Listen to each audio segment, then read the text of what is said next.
สำหรับการไปทำงานหรือว่าไปเรียนหรือทำวิจัยต่อในสหรัฐอเมริกาโดยเฉพาะในนี้คือมหาลัย RIT ครับเพราะฉะนั้นเราก็จะไปเข้าเรื่อง technical talk เกี่ยวกับ IoT Security okay so I think we should wait for like 1 more minute and yeah, sounds good. Let me just set my table up here. And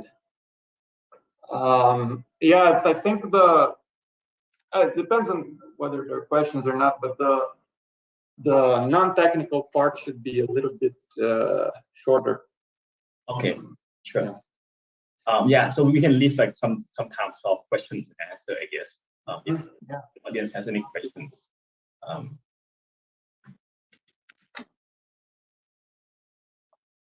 I'm also going to play a video, so hopefully it will work on Zoom.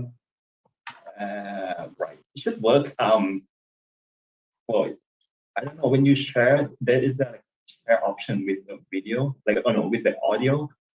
Yeah, there's an option to share a video, so that's what I'm going to try to do. I think it will work. I've done this before. Yeah, I don't think it's an issue. Should work fine. Hold on 1 second. I think there's someone else cannot access this link. Okay.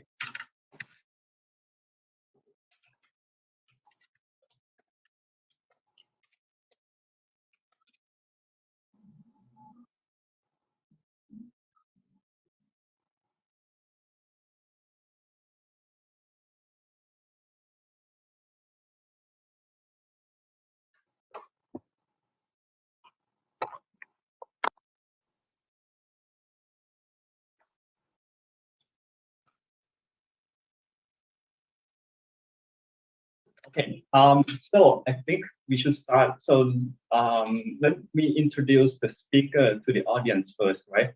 So here's Professor Ivan de Oliviera Nunes. He's holding an assistant professor at RIT, Rochester Institute of Technology, or hard to say. Yeah, so it's a very famous university located in New York, and it has very strong education in like a lot of technology fields, right? And also other fields such as like biology as well, if I remember correctly. And also it's in the US. Obviously, it's kind of like different from what we have here in PSU, right? Yeah. So and today the agenda is that I'm very excited that he give this talk because like he's gonna tell us about the opportunities to study and to do research in the US, which is kind of very hard thing to get around here. And I hope the audience can be beneficial. You guys can get benefits from it, right? Obviously, like doing research in the US is going to be extremely different from here. And hopefully this will help you with the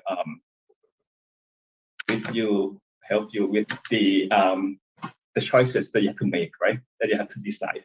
And so without further ado, I think I will hand over to Professor Ivan to start his talk. Okay, and if you guys have questions, feel free to raise your hand or feel free to post it on the chat so I can ask the speaker directly, right? You can ask in Thai or in English, whatever. If it's in Thai, I can translate to you. Okay. Once again, to speak in Thai a little bit. So ถ้าขอบอกครับก็คือถ้ามีคำถามขอให้ยกมือถ้าจะถามโดยตรงหรือว่าถ้าไม่อยากถามโดยตรงก็พิมพ์ใส่แชทมาก็ได้นะครับเป็นภาษาไทยหรือภาษาอังกฤษก็ได้โอเค so Ivan. All right. Well, thanks for inviting me and for having me today.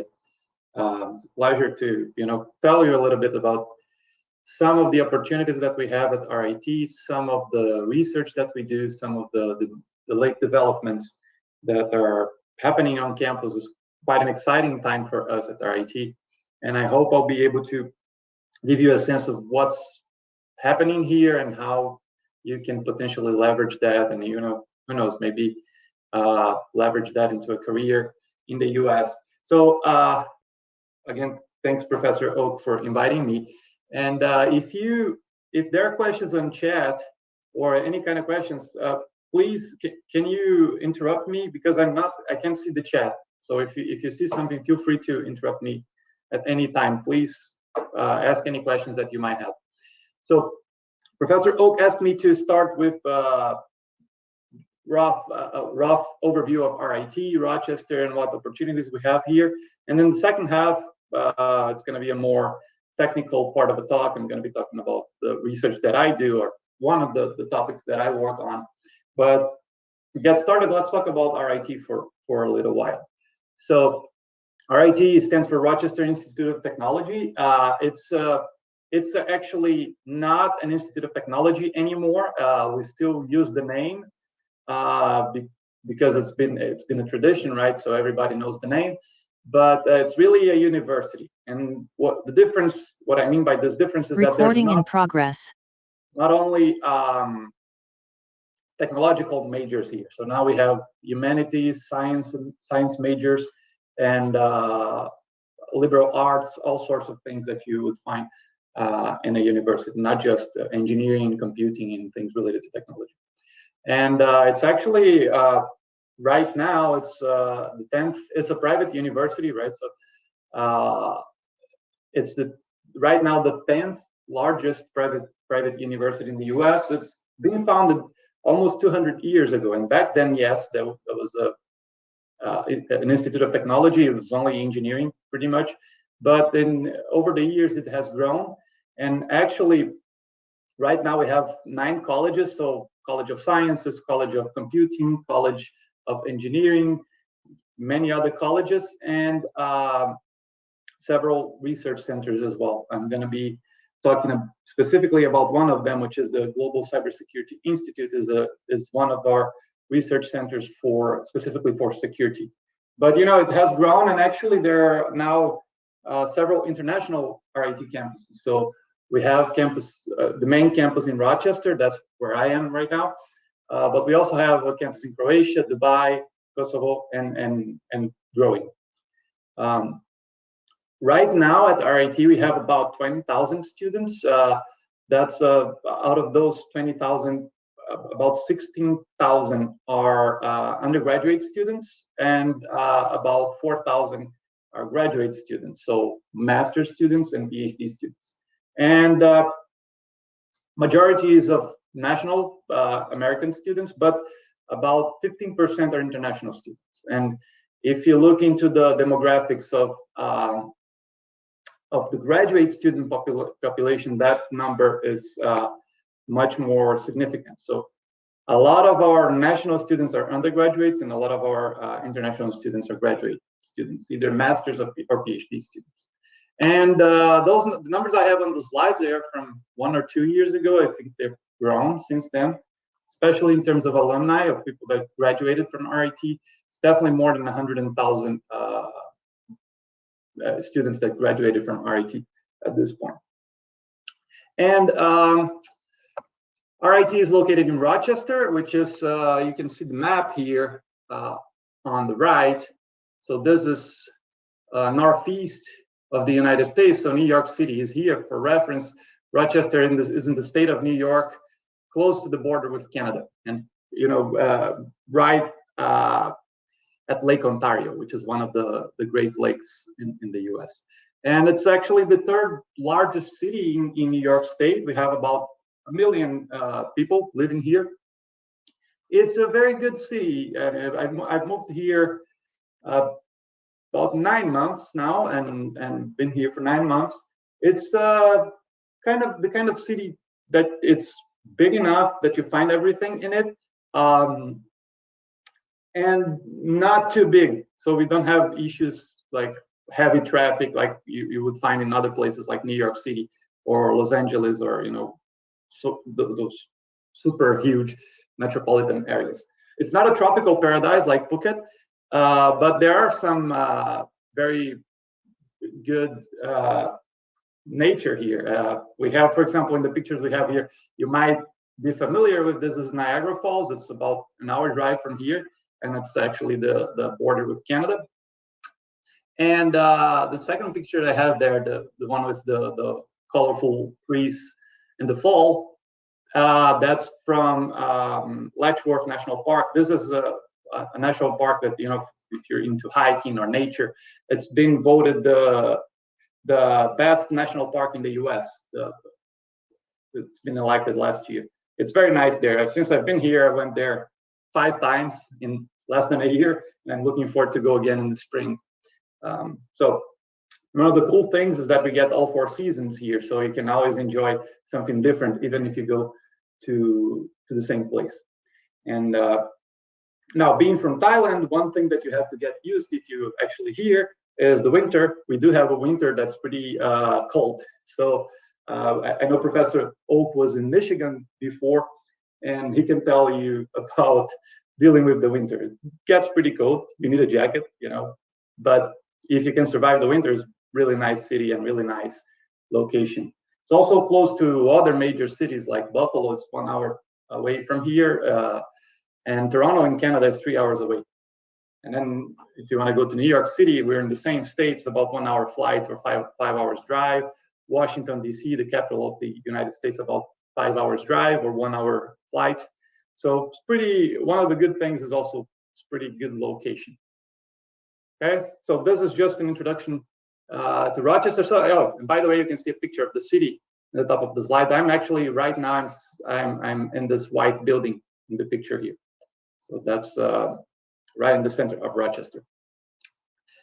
So one of the things that I want to focus to discuss the opportunities that we have is this center at RIT. And since I'm in computing security, I'm going to be focusing on that. I'm going to tell you about a little bit about the other things that we have, especially the PhD program here. But I'm going to focus a little bit on this new center, this new research institute that we have called the Global Cybersecurity Institute. And this is a new center that started here in 2020, and it's been growing since then. And it's focused on this, what we call holistic, multidisciplinary view of security. So we try to bring together experts in security in various aspects of computing security to tackle the most challenging problems from both a theoretical perspective, a research perspective, as well as a practical perspective. And right now in this center, we have more than 500 students just focused on security, right? And including, so we have a bachelor's degree, a major in computing security, a master's program in computing security, and we have about 30 faculty that are affiliated with the GCI, with the Global Cybersecurity Institute, just that are working on problems related to security. So it's a pretty large effort related to digital security, and it's one of one of the things that we hope that RIT will be leading in the next few years, in a couple of years, maybe the next decade. And we have about, again, this number that we have here in terms of research expenditure, right? So how much money we employ to do research in computing security. This is it says here $3 million. That's from last year. This number has doubled for this year, since we basically got a donation from a banking institution in the US that committed $3 million every year, just that particular company. So this number has doubled, and it's increasing. And again, it's to support this holistic approach, this multidisciplinary approach to making computers and things and networks more secure. So this is actually a picture of the building itself. So this is our Center for Cybersecurity. And like I said, there's more than 30 faculty working on cybersecurity here. Specifically, this faculty, they have different expertise. So as you can see in the first bullet there, we have people from software engineering, from computer science, from computer engineering, looking at the aspects that relate more to the hardware, electrical engineering, or human-computer interaction. So how users perceive and utilize security services. All sorts of all the way to, for example, humanities or journalism, and all sorts of, again, views of this challenging problem that is computing security. And I'm going to tell you more details about the research that we do here in a couple of slides. Just want to emphasize that we also have a lot of industry partners that not only they donate money for our research, but they actively participate in defining, for example, our curriculum. So we meet with industry partners yearly or twice a year to get input from them on what are the things that we should be teaching our students. And we're constantly updating our curriculum to make this needs a part of our education here. And because of that, we're very successful in securing jobs for our graduates, right? So both our undergraduate students and as well as our master and PhD students. So before I go into the details, I'm gonna actually show you a video of our Global Cybersecurity Institute. It's better to show you on a video than I just tell you what it is or show a bunch of pictures. This video actually does a much better job at explaining what we have here.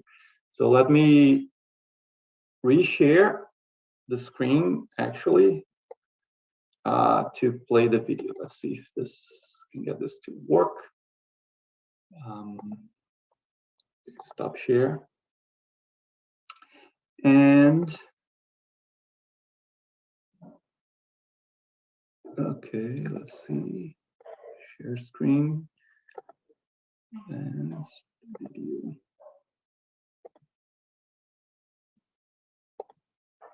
Okay, so can you let me know if you can hear the sound in the video? I'm gonna start sharing it now.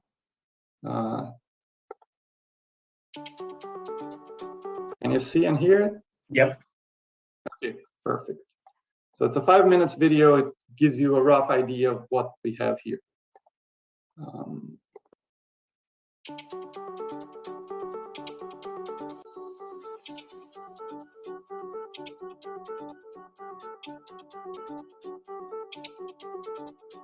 Welcome to the Global Cybersecurity Institute at Rochester Institute of Technology, one of the world's leading cybersecurity education and research centers. The Global Cybersecurity Institute offers students, researchers, and industry access to cutting-edge technology and multidisciplinary talent and knowledge. At the Global Cybersecurity Institute, or GCI for short, our mission is to make our digital world and our digital selves safer. To do that, we are exploring cybersecurity from every angle, not only training students and professionals, but also pushing the frontiers of research and creating the next generation of cybersecurity solutions. The first floor is home to GCI's crown jewel, a state-of-the-art cyber range where you can have a learning experience in an immersive environment that simulates countless cyber attack scenarios for organizations large and small. The Cyber Range at GCI is a tool for helping teams experience what it's really like to face different cyber scenarios. The range is customizable and immersive. We can dynamically configure countless simulations. Crossing the expansive atrium, flanked by lighting designs and walls of glass with binary flourishes, GCI offers an expansive, configurable mini-conference space used for competitions, talks, workshops from leading thinkers, and hackathons. Visitors of all ages can come face-to-face with cybersecurity knowledge and skills at the Cybersecurity Experience Center, which hosts a satellite location of the National Cybersecurity Hall of Fame, a timeline of significant cybersecurity events and historic artifacts, like a Swiss cipher machine based on the Enigma machine used to defeat the Nazis in World War II. While in the Experience Center, check out cyber hygiene, student and faculty research projects, and Hackers Village hands-on demonstrations before heading upstairs to our instructional labs. The second floor is home to our Air Gap Lab, where students can work with some of the most dangerous malware in cybersecurity, safely sealed off from the rest of the campus. GCI also boasts a wire mesh room that protects radio frequencies from escaping and a wire cage for secure experimentation. Across from the Air Gap Lab, is one of multiple student meeting spaces dedicated to students who are recipients of prestigious National Science Foundation and Department of Defense scholarships. The second floor also features a space for Student Cybersecurity Club RITSEC, who hosts mentoring sessions, competitions, and more. And the space is home to RIT's powerhouse cyber defense team, winners of the Collegiate Cyber Defense Competition National Championship. One of our key focuses is on providing students with the best learning environment possible for their cybersecurity education. The two state-of-the-art security instructional labs on the second floor feature high-end workstations, dual monitors, and configurable seating. The two labs give students hands-on experience with the latest and greatest security software. In addition, the Eaton Cybersecurity Safe Lab provides students with opportunities to gain experience in solving real-world problems for industrial partners. The third floor is home to GCI's collaborative research spaces. Combining sleek breakout areas with modern touches and secure rooms for research projects, the top floor of GCI brings together researchers across disciplines to take a holistic and socio-technical approach to cybersecurity. Whether working on National Science Foundation supported research or collaborating with partners in industry and across the RIT community, our research teams are tackling the toughest problems in cybersecurity.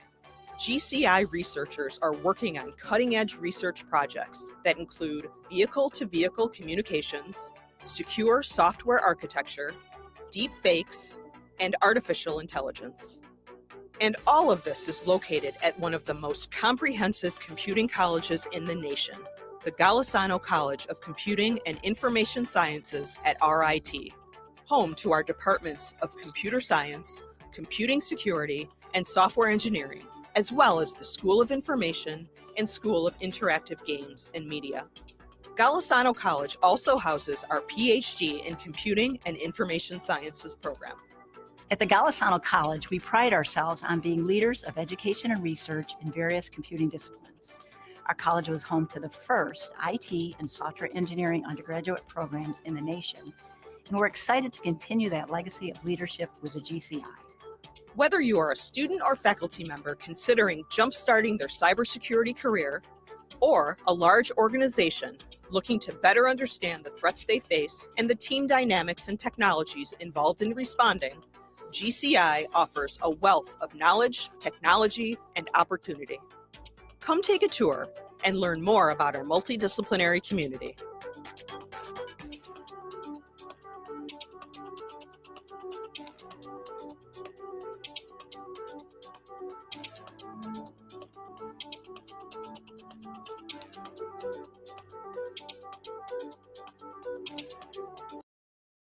Okay. So I think I hope you can see me back, and hope you were able to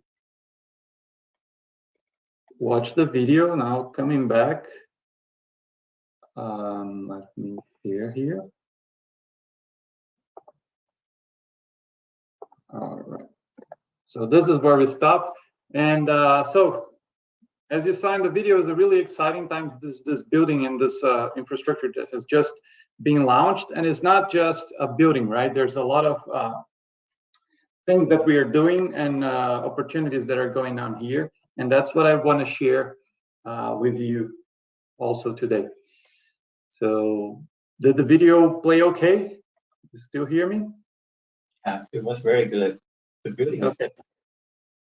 Great.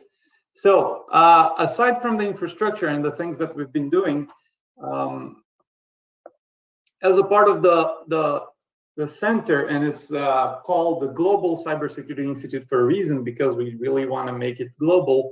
One of our goals is to facilitate and to establish collaborations and opportunities for students all over the globe, so including international students. And one of the things that we have, and I'm going to go over also for master's programs and PhD programs, but one of the things that is a unique opportunity, and you can find more information in this link that I have on the slide, is the Cyber VSR program. So this is specifically geared for international students that want to start collaboration with faculty and researchers here at RIT. So this is basically a summer program for visiting students. So the way it works, or the way it has worked in the past, is that it's been an online program, and this is not actually the goal. It's been online because of COVID, so travel was not possible. This year, we're running this program again, starting now in May, and we're doing it in person for the first time. So the way this works is that you apply and you can, general kind of application. You submit your CV, your recommendations from faculty in your university, and there's a selection process, and you might be selected to come here. So you do some preliminary research remotely, and then you come here for the summer, and you get to work at the GCI with one faculty mentor, depending on the type of research that you're interested on, the types of topics that you would like to explore. And then this, one of the good things about this is that, I mean, like Professor Oak mentioned, it's very hard to get into a graduate program in the US, especially a PhD program, if you don't have kind of connections beforehand, right? If you don't know people there beforehand. I can tell you, I'm not from the US, and I've been through the same thing when I was trying to get an opportunity here. It's there's a lot of applicants from all over the world, and it's very hard to select people, right? And it's very competitive. But if you can explore something like this, something like the Cyber VSR opportunity, and you actually get to work with some faculty here, then that opens the door, a possibility to increase your chances to, for example, join a PhD program later on. So I encourage you to look into the webpage, and there are two types of application, actually. One of them, there's a fee. It's I think around $2,000 to participate in this program, but there is also financial aid. So you can apply for this program with financial aid, and a part of the GCI, the Global Cybersecurity Institute budget, goes to funding students that apply for financial aid. So this reduces the costs significantly, and it's pretty much covers all the program if you manage to be selected with financial aid. So this is one of the main opportunities if you're a student and you want to get involved in some early research and perhaps visit the US and RIT. This is where you can get started.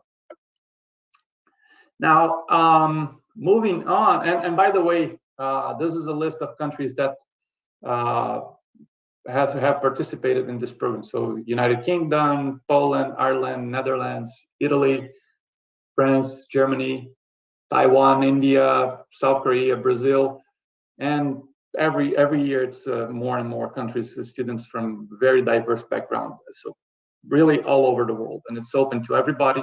You can apply, and it's a great opportunity. I wish I had this opportunity when I was looking for chances to come to the US. So I do encourage you to look into this if you're interested. And so moving on, there's another thing that you can do that a lot of international students do, is to get a master's at RIT.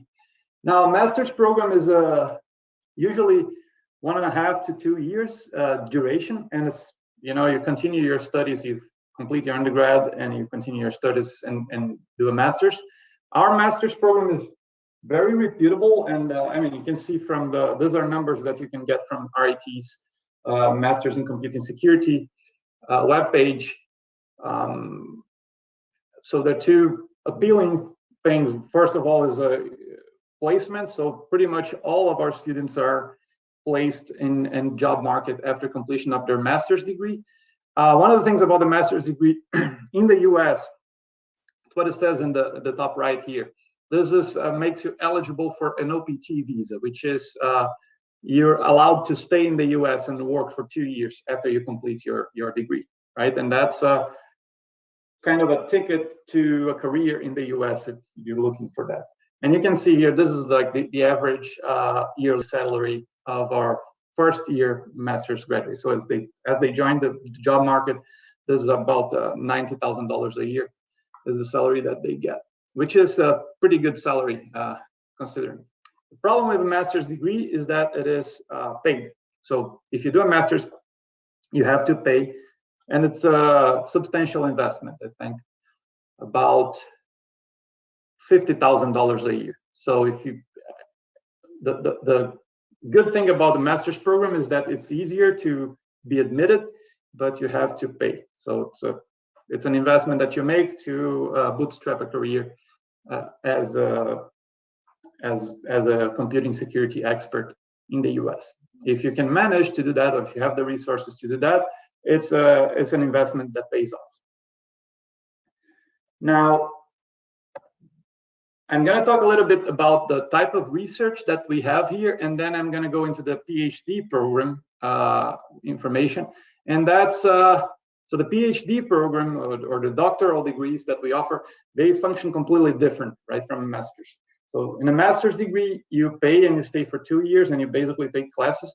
In the PhD program, it's the opposite. You actually hired as an employee, you do take classes and you do research for 5 years, but you don't pay, you actually get paid to be here. So I'm gonna go into that.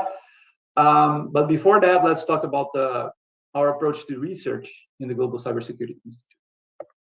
So like I said, and this is the philosophy of our institute, we live in a connected world that's increasingly connected, and you know, it's like a brain, right? You have things and computers and networks, and they communicate to each other, and now they even make autonomous decisions, right? And so everything is connected. This is great. It enables a lot of applications and a revolution in science and technology that we are all experiencing. But new technologies and increased connectivity also means higher risk and more vulnerabilities, right? So traditionally, over the years and over the history of computing, we have adopted this perimeter-based single layer of security, something static and where you block things or you let them pass, establish perimeter, and try to make systems and things secure. This approach was already becoming problematic because attackers have become more sophisticated in their tools and their techniques. But with this move in the direction of this global digital nervous system where everything is interconnected, all those devices are super modern, this model of security clearly becomes obsolete.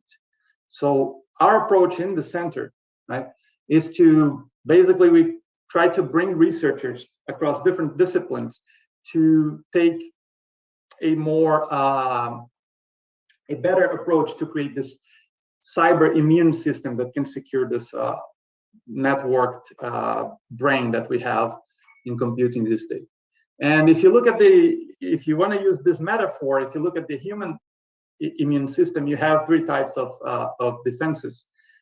First of all, you have barriers, like things that prevent infections from entering your body, like your skin or other kind of barriers that actually keep the viruses and bacteria outside, right?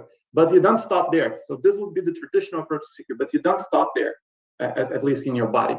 For example, you have innate kind of measures that actually, once your body has been invaded, they stop invaders from spreading, right? So that's what your immune system does. And then you don't, once you kick out the invaders and you get rid of your problem, you actually don't just forget about it, right? So your body adapts, and your white blood cells learn how to counter this type of invasion later on. So one very clear example of this is the vaccines that we're all very used to, especially with the COVID situation now, right? So basically your body learns how to deal with the invader, and next time something similar happens, it tries to react faster and better. So this is also our approach to security here, and we have hired and continuously hire experts and researchers as professors here to work on each of these parts. So, for example, in terms of stopping the invasions before they happen, we have people working on wireless security or a robust system on chip to protect systems against invasion through the network, right? To protect devices from network adversaries and so on. And there's a lot of research that's going into this. Large groups, I think you've seen in the video, there's like, we have an air gap lab and a wireless lab here to actually prevent and look into the networking aspects of security. So preventing invasion from reaching the device. And then another, and by the way, I can share the slides later. You can look into the people here and the type of research they are doing. If you're interested, then I can maybe facilitate, or you guys can reach out to those folks. They all advise students as a part of the Cyber VSR program, in the PhD program, or even master students as well. So then in terms of innate defenses, right? What happens once the body has been invaded, right? Or devices have been invaded. We have people working on security by design. So for example, finding and characterizing vulnerabilities before they happen, or measuring vulnerabilities to understand how they happen and how we can better defend against them. So those are folks that have an expertise in software engineering and software process, and they apply this expertise to defend computers and systems. So for example, Maddie Miracoli and Andy Manili are two of the faculty here that work on security of software by design, right? How to make sure that your software is secure before you actually deploy the software in a system. And then we have people that work on the adaptive layer, right? So making intelligent decisions and learning from invasions and infections to better prevent them in the future. So we have, for example, Jay Young that works on attack prediction and modeling. Matt Wright, which is also our director of research for the GCI, has been working on security of machine learning and artificial intelligence. Very interesting problems like deepfake detection and how to make machine learning models more secure and more robust. And finally, we have adaptive barriers in the form of cryptography and in the form of protecting things, right? So we have Sunita, who works on smart spaces. I do work on IoT security and smart spaces as well. I don't have myself in here because I'm going to be giving you a technical talk about the stuff that I work on next, but I would also be within this this part. And you know, this is also adding to our set of expertise and our approach to security.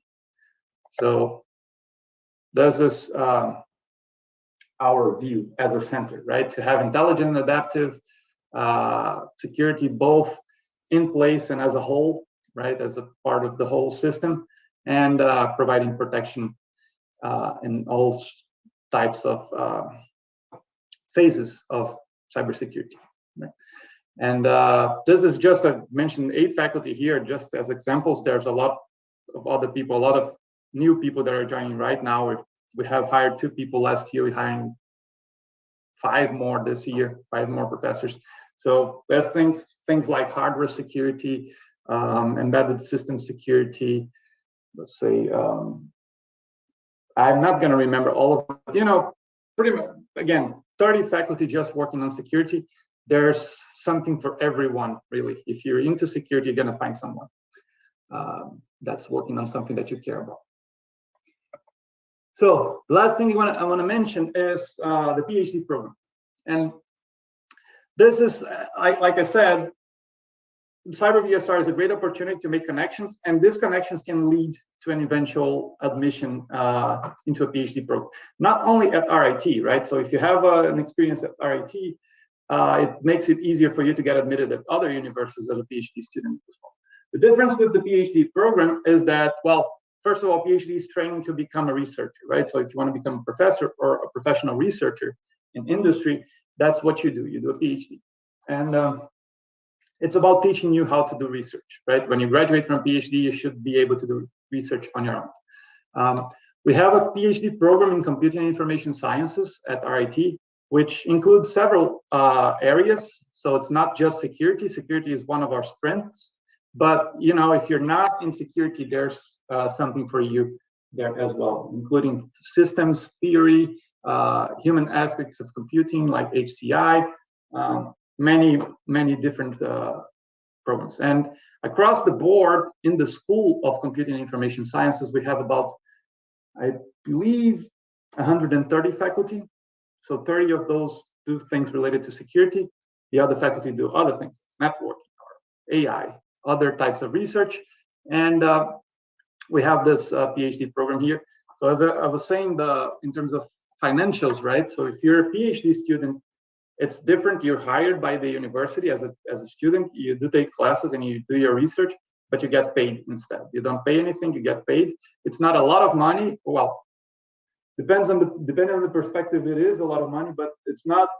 You're not going to buy a Ferrari or a mansion, but it's enough to live and pay your bills and have a decent life while you're in your PhD. You get about $2,000 a month, which is more than enough to have a pretty good life. And then you're paid as you study. That's how it works. Now, the difference is with the PhD. So why would you do a master's if you can do a PhD and get paid? It's a lot harder to be admitted, right? There's a lot more competition, a lot more people applying for PhD programs. So it's very important to leverage connections and to leverage opportunities to build a better curriculum, a better resume before applying to the PhD. And if you can manage, then it's a great opportunity. PhD at RIT, the computing PhD, is only 15 years old.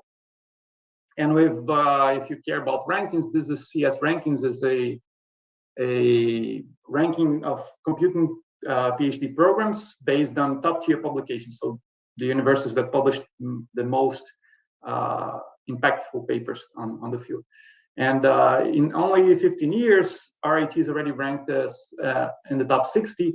And this is, if you look at the list, these are programs that have a history of more than 50 years with PhD programs, and we're constantly going up. It's a very good time. It's a time that we only look forward, and we hope to go higher and higher in this rankings. And it's really exciting time for us, and our students that graduate from our PhD student are always very successful. From our PhD program are always very successful.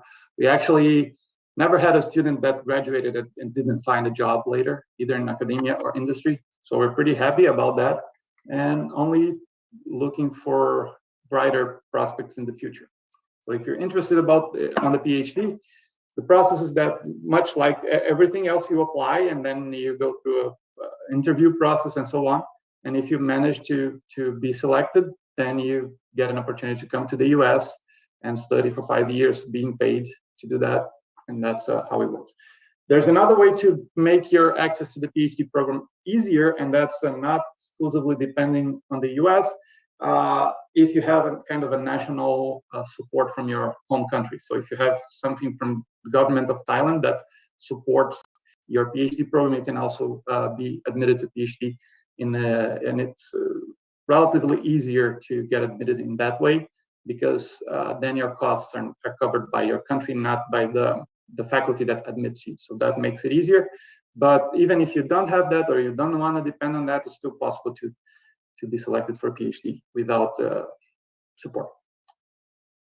So this is what I had about opportunities. And then before moving on to the technical part of this, I wanted to know if you have any questions or things that you're interested to know more. I can't promise I have all the answers, but I can find out in the worst case. Questions? All right, guys, do you guys have any questions?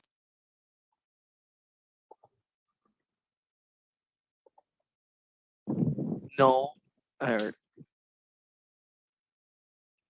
Okay.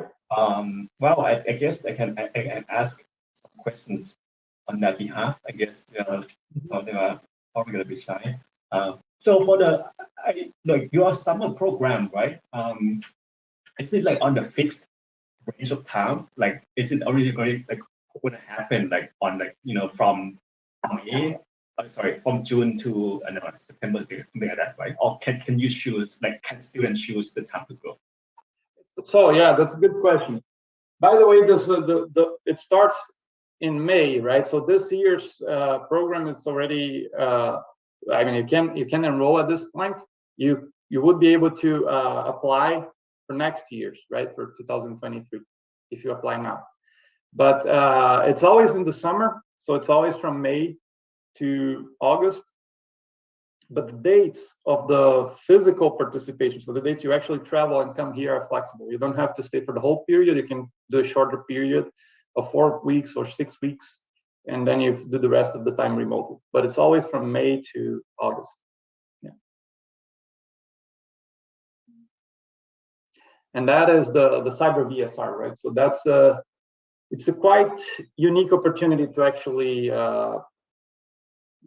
be in the US and kind of try to work with some faculty. That can lead to a recommendation letter, for example, to even a PhD position if a faculty wants to admit you, right, and have resources to do so. All right. I think there's a question on the chat saying like, can you tell me more about the admissions? What do we need to enroll in the university? Like, do we need GMAT, GRE scores for master degree? Mm-hmm.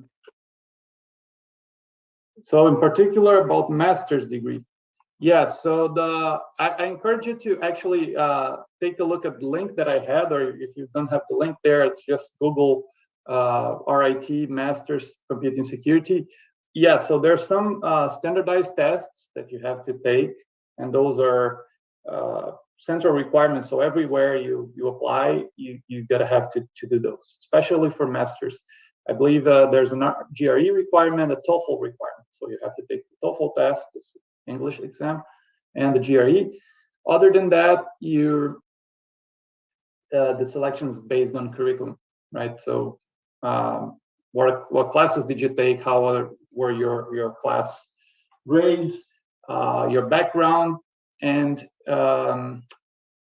the recommendations from the faculty and in your university. So basically, you ask professors that you work with, perhaps Professor Oak here, to write you a recommendation, tell the university about who you are, why they should admit you, and that's taken into account. And then they make an admission based on that.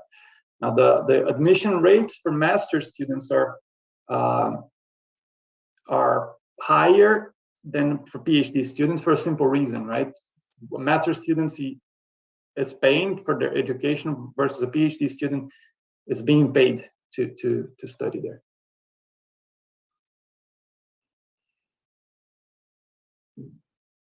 Any other questions? Actually, there's a question, but I'm not sure what is he referring to. So basically, he asked like, is there any like some kind of like grade range that you need to acquire in order to apply for scholarship? There is a minimum.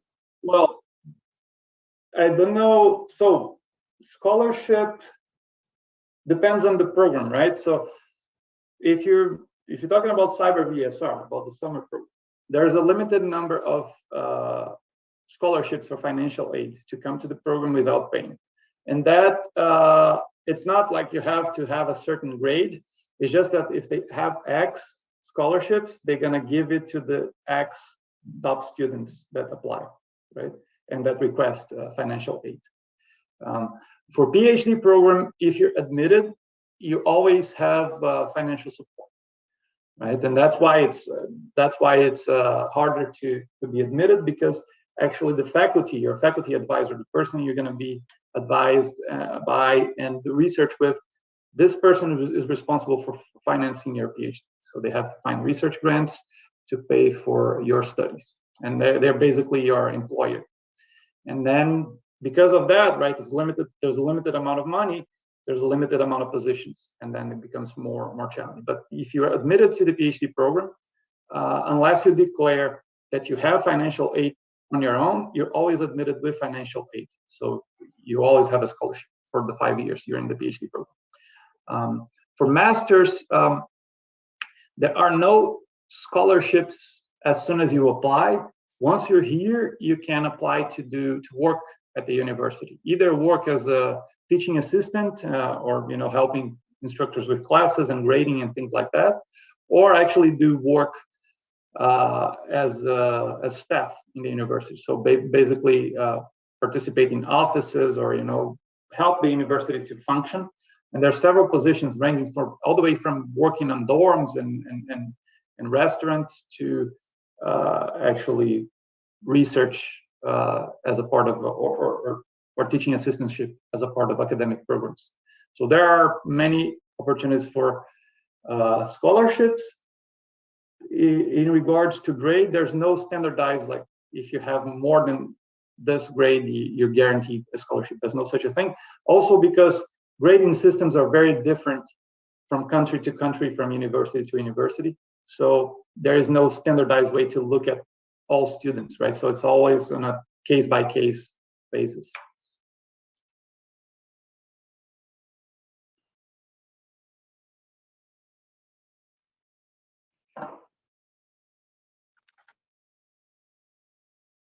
Yeah, I think that's all the questions we have. Very good. So I encourage every one of you, if you're interested, to actually take a look into our IT webpage. Most of the things that I mentioned here today, they are available online. So now that you know about them, you can do some searching on your own. There are some very good opportunities, and there is an exciting time, right? So this, especially in cybersecurity, this building and all the opportunities that we have, they were made possible through a donation from a former RIT student who donated $50 million that was used to build the building and to create all those programs and the financial assistance that's needed for them. And it's available, and there are plenty of opportunities. If one of you or more can leverage that, I definitely encourage you. Not just for RIT, but also look at other places as well. In the US, they might have similar opportunities for international students. I realize, being international myself, I realize it's like a dream, and it's really good if you can leverage that and manage to actually have an opportunity such as this. So, I hope this is useful, and if you can, and I hope that you feel encouraged to actually pursue one of these opportunities in the future. So should we move to the technical talk? Yes. So I think you're gonna send me your slides to me, right? So I can. Yeah, I can send you the audience later. Okay. Yeah. So because I think remind me. Yeah. If I don't, remind me. It's the link that you post there, right? They may not have access now, so I think it's pretty easy to find if you just Google RIT and like RIT PhD or RIT Master's Program. But I'll certainly send you the slides as well. All right, sounds good. Last chance for any questions about opportunities.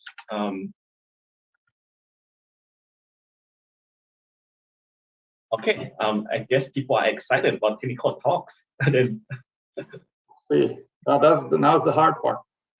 All right. Okay, so let me get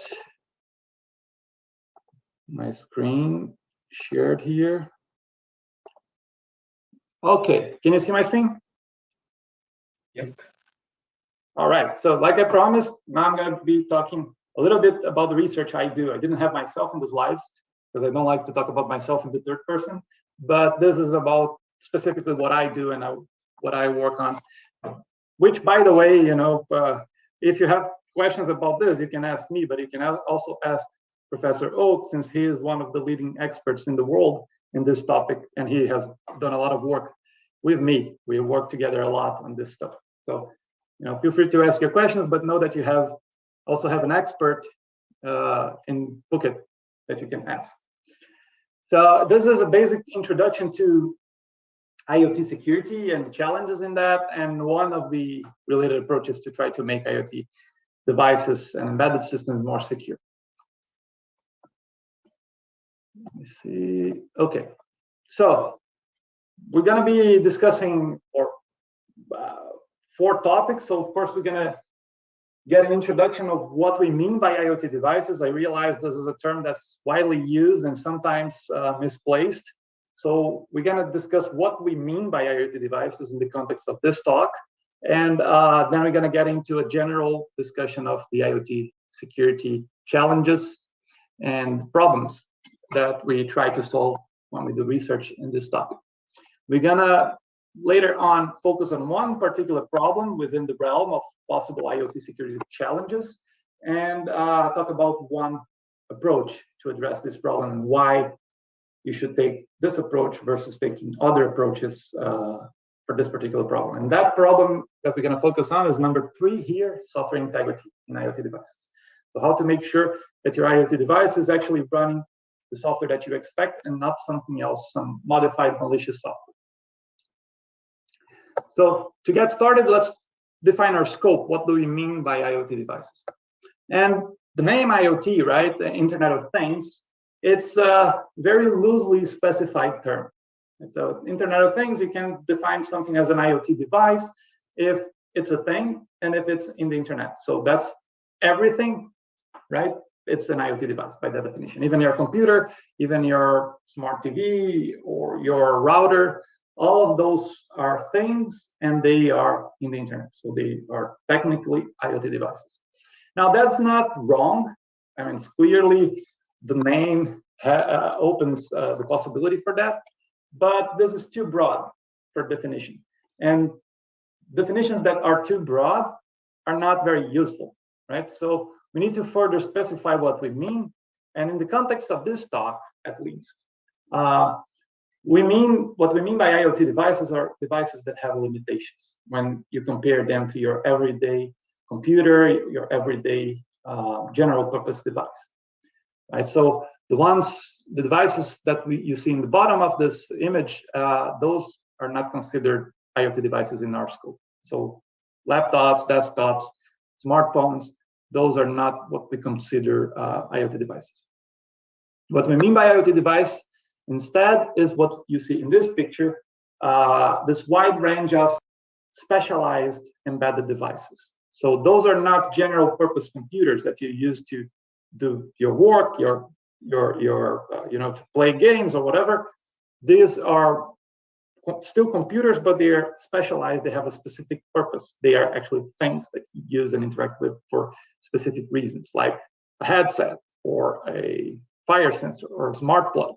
Those are what we consider smart or IoT devices.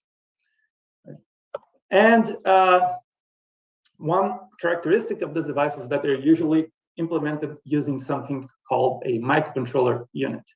So if you're from an electrical engineering background, you don't need explanation for microcontroller units, but assuming that you are not, this is the definition of a microcontroller unit.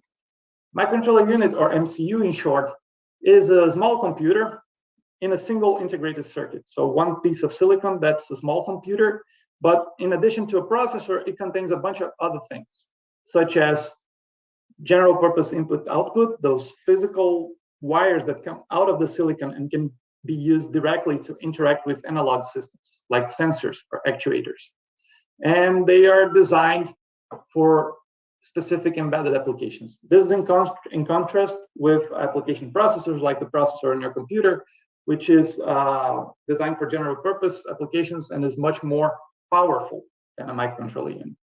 So there's a bunch of text and a definition, but if you want to get a better idea, this is what we mean by a microcontroller unit. It's this kind of embedded board, like this is the TI MSP430.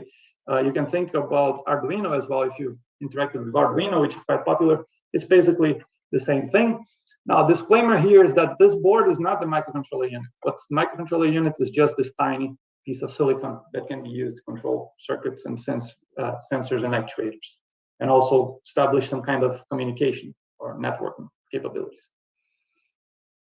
And those are, as you can see here, very cheap. This is actually one of the most expensive ones. This one's $6, but you can find them even for 50 cents, right? So those are very cheap, specialized, small devices that are used to implement computing capability on things, on IoT devices.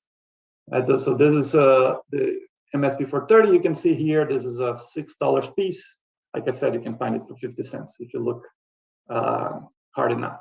And it's just the tiny piece of silicon that you see in the previous image. Now, this is the TI MSP430 is one of the possible products possible MCUs that you can buy.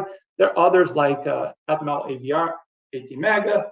This is also a microcontroller unit. It's a processor that can run software and control systems. Also in the same range. This is manufactured by Atmel. So this is actually the microcontroller unit that you find in an Arduino board if you have ever used one.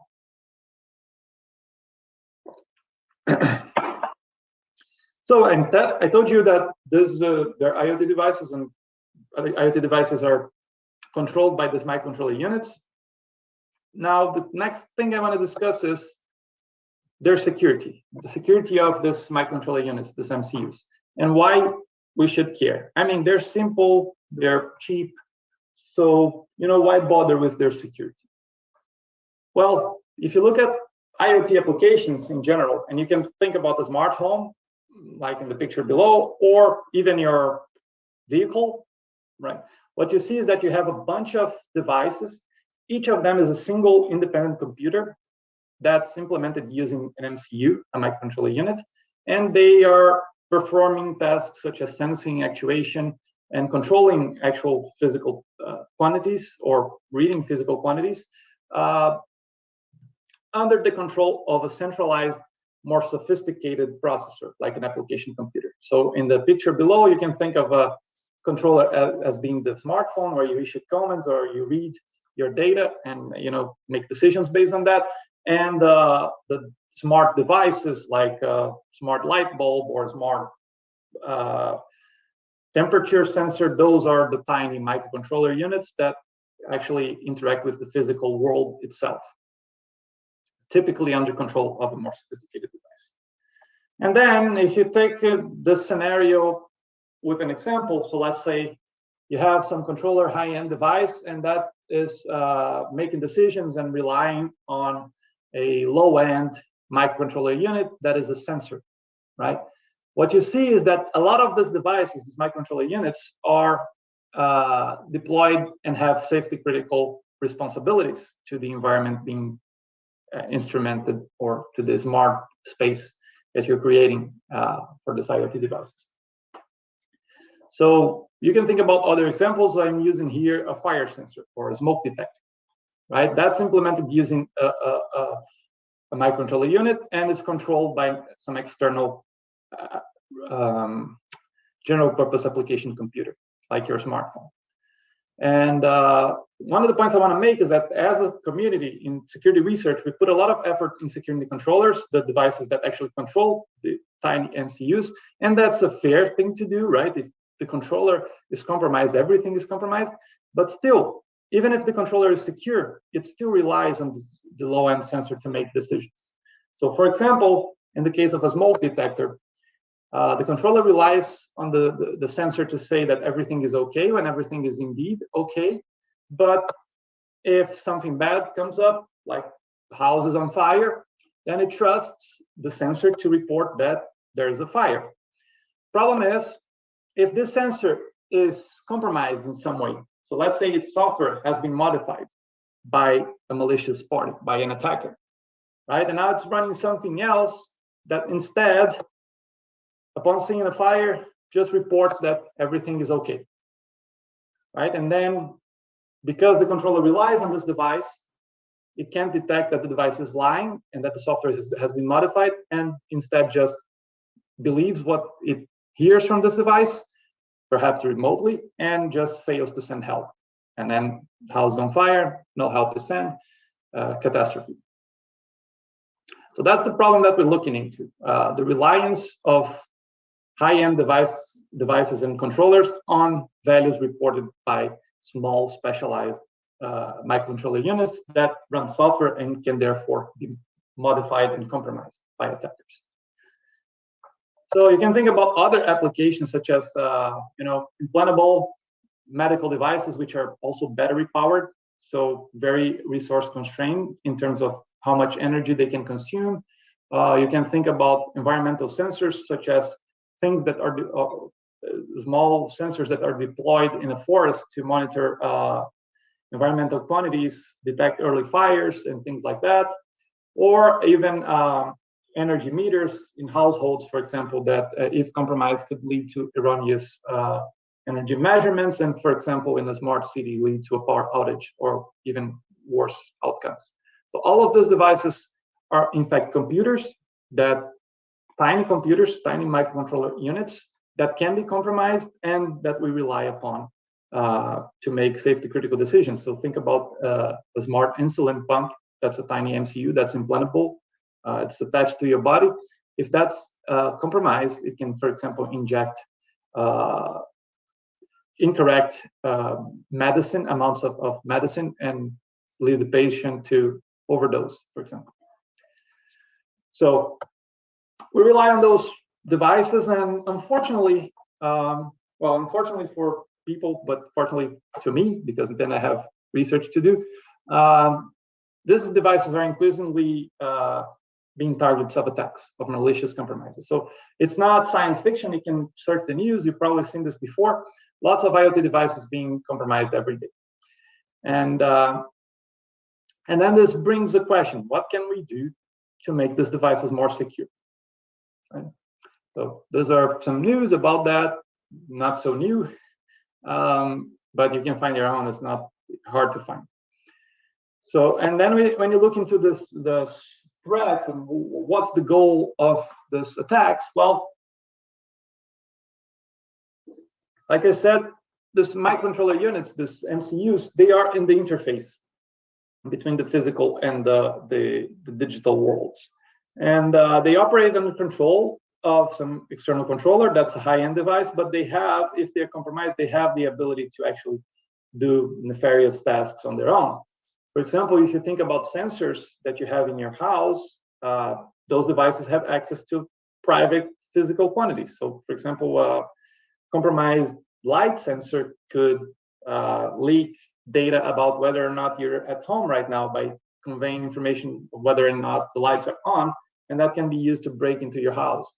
Or if you have actuators, things that control physical quantities like temperature, then those actuators can actually be used to cause physical harm or damage. So, for example, in the case of a fire sprinkler, if you compromise that, you can get the fire sprinkler to go on and then cause a flood or damage a lot of goods in the environment. Or even like, for example, a temperature controller can overheat the temperature in your engine or in your car, and that could cause to failure and physical damage. Perhaps one less conventional way of exploiting IoT devices is to compromise them to use their communication capability, their ability to send packets over the network to target one specific server. And actually, because there are millions of IoT devices sending packets at the same time to one location, this can cause this location to fail, to be unable to deal with this many requests and just fail and stop working. And that's called zombification. You create an army of tiny IoT devices, tiny zombies that attack one location in a distributed denial of service attack. And you can have combinations of those things. So you can use your imagination to consider the possible issues of having compromised IoT devices. Now, we know this is a real threat. We understand that these devices can be exploited like any other devices, and they're perhaps easier to get into. So why don't we do anything? What is the challenge of securing those devices? Like I mentioned briefly before, those devices, you can think of them, to make an analogy with biology again, since I did this for the GCI, for the talk about the center. To make an analogy considering biology, you can think of them as being the amoebas of the computing world. They are the tiniest, simplest devices that you can have, right? And because of their types of applications, right, that are supposed to be low cost and low energy, especially if you have things like that are battery powered and hard to remove, like medical implantable devices, right? They run on very constrained resources. So they have these MCUs, they are single core CPUs with a few kilobytes of program and data memory, a few megahertz of clock speed, and so on, and very simple communication interfaces. So whenever you try to implement something to secure these devices, you have to consider, can that security technology that I'm trying to deploy on the device be implemented in a way that it is cheap enough to run on this device that is such a resource-constrained device? So that is the challenge of securing these devices, and that's why these devices remain subject to attacks, and why they're easy to attack.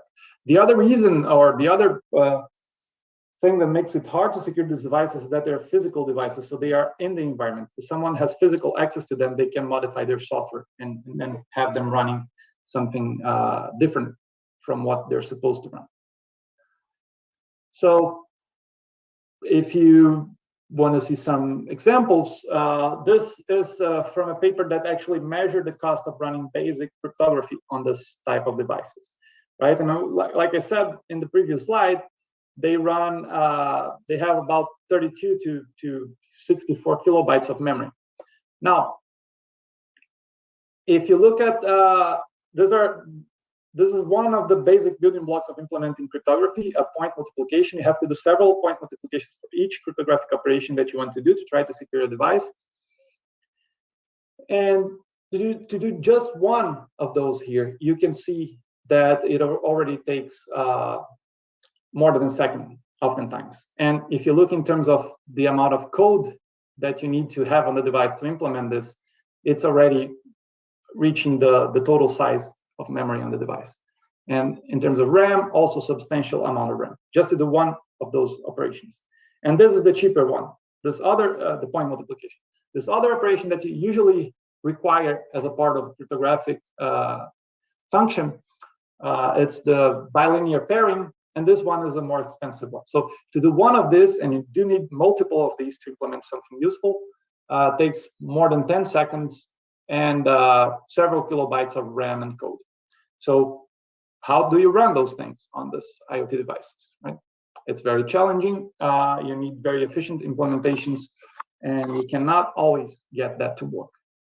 This is because, so for regular application processors that are high power and that have resources, this is meaningless, right? They can do this very fast, but MCUs that are resource constrained cannot.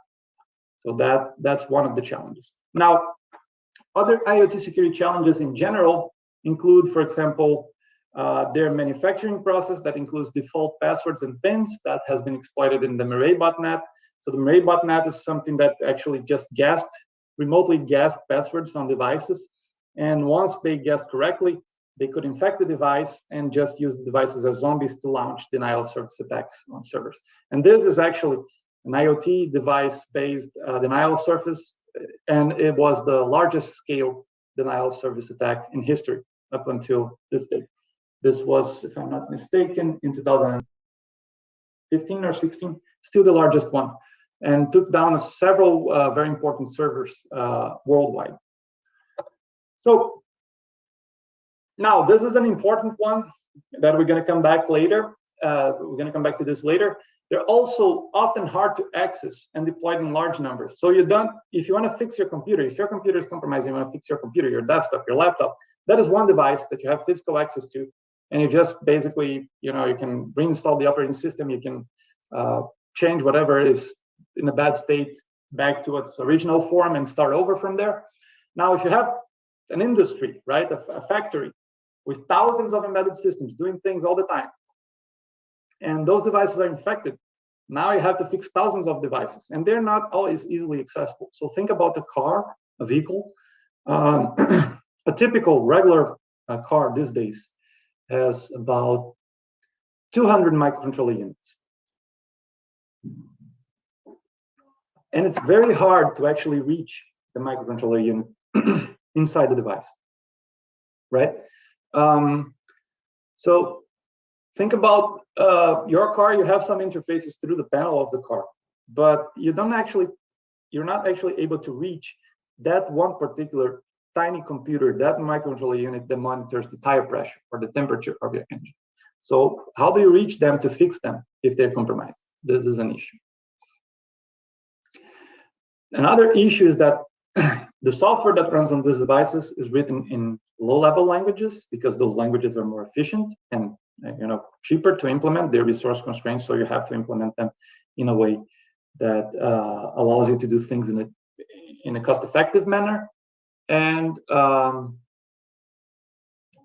because these are cheap, fast languages, they don't have security checks embedded in the language. So they're considered insecure languages that are susceptible to exploits, such as regular software exploits, famous ones like buffer overflows.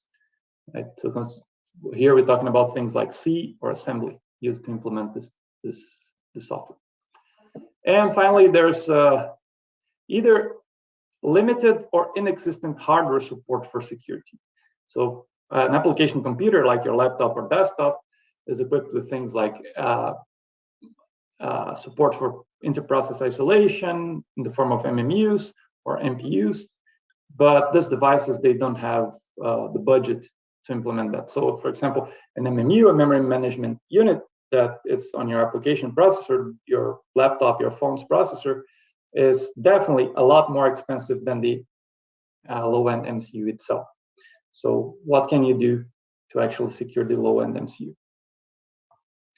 So based on those challenges, we can think about some open problems and research issues for IoT devices.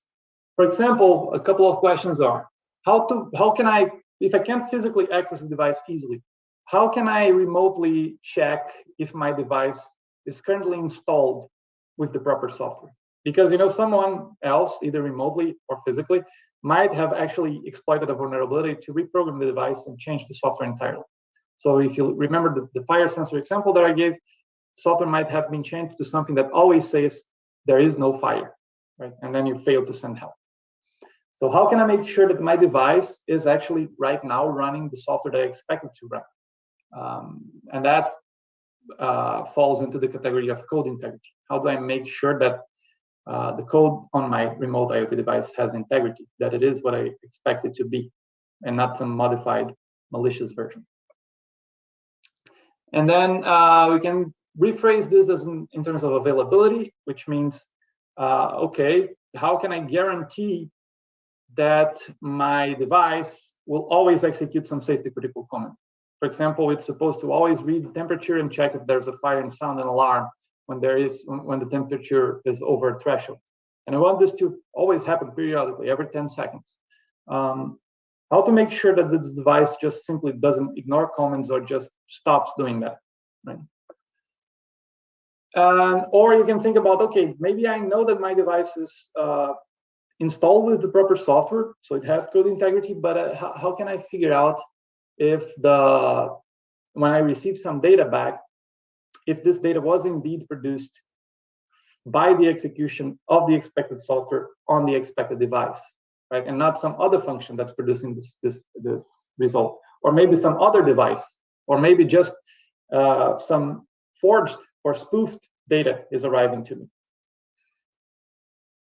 And for example, how, and now this relates to confidentiality, how to guarantee that an IoT device, when compromised, is unable to spy on you, right? So if you have a smart home device, that device has access to your home. One concerning one to think about is a camera, how to make sure that a camera, a smart camera, doesn't send the images it records from your home to someone else and violates your privacy. All of these are challenges for IoT devices, and you have to remember that those devices are resource constrained. Now, bonus challenge is how to make all of this guarantees secure, ideally provably so, and affordable enough to run on those IoT amoebas, this resource constrained microcontroller units. So for the rest of today, we'll focus on the first one, code integrity, because we don't have enough time to talk about all of those. But this one is a simple one that is required by all of the other goals. So we're going to focus on that to get started. And then if you're curious, you can look up other ones and see what you can do. So just to confirm, Oh, can you still hear me well? And are there any questions at this point? No questions so far, and I can still hear you well. So. Good.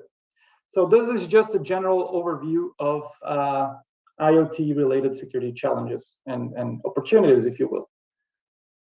Now let's focus on the problem of code integrity or software integrity in IoT devices.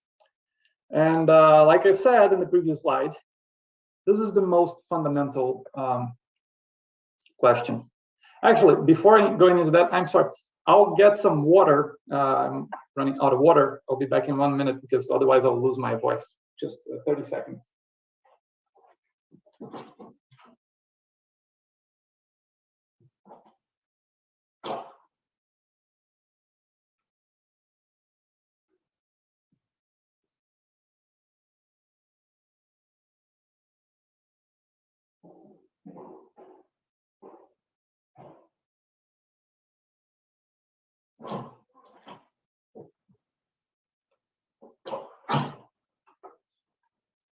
Okay, I'm back.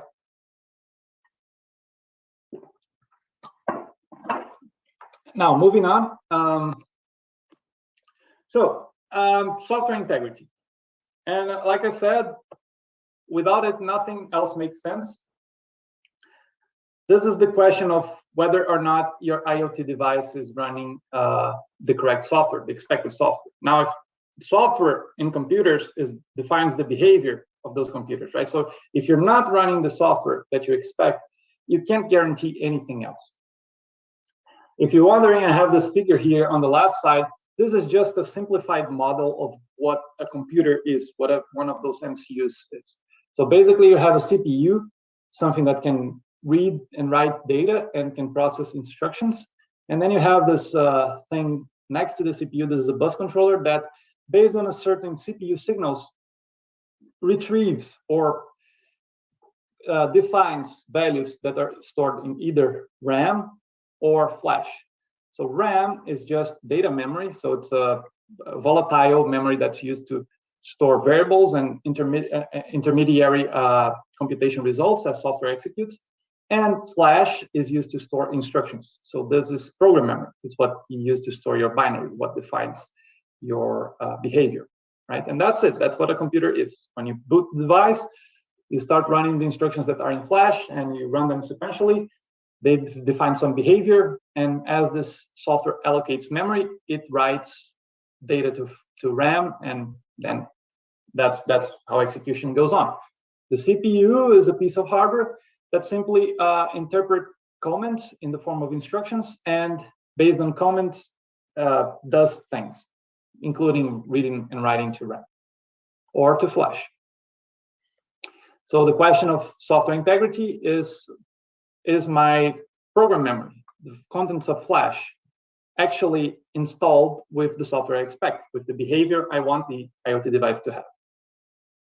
And then what is the threat model here, right? So why is this a problem?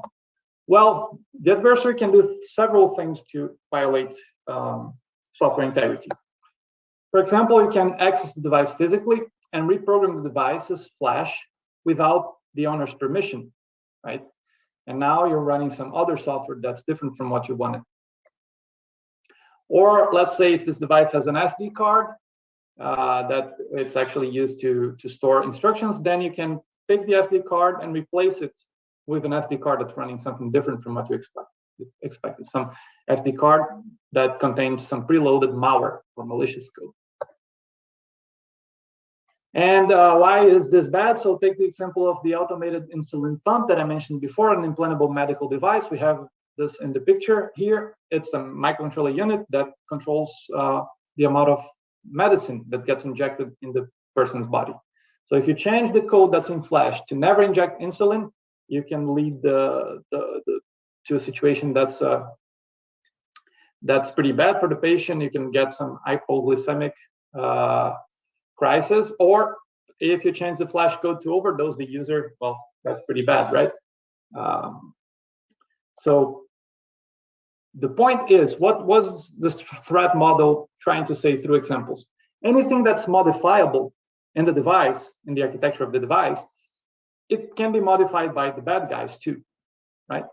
And the only thing that's not modifiable on the device is hardware, right? And again, you can modify hardware if you try hard enough, but that's a lot harder to do than to modify software that is by definition programmable, right?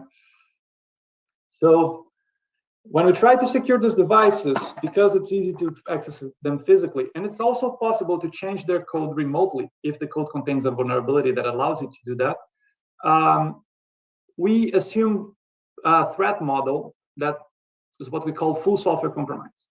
It means that anything that can be modified will be modified, so all software can be modified unless it is explicitly protected by hardware.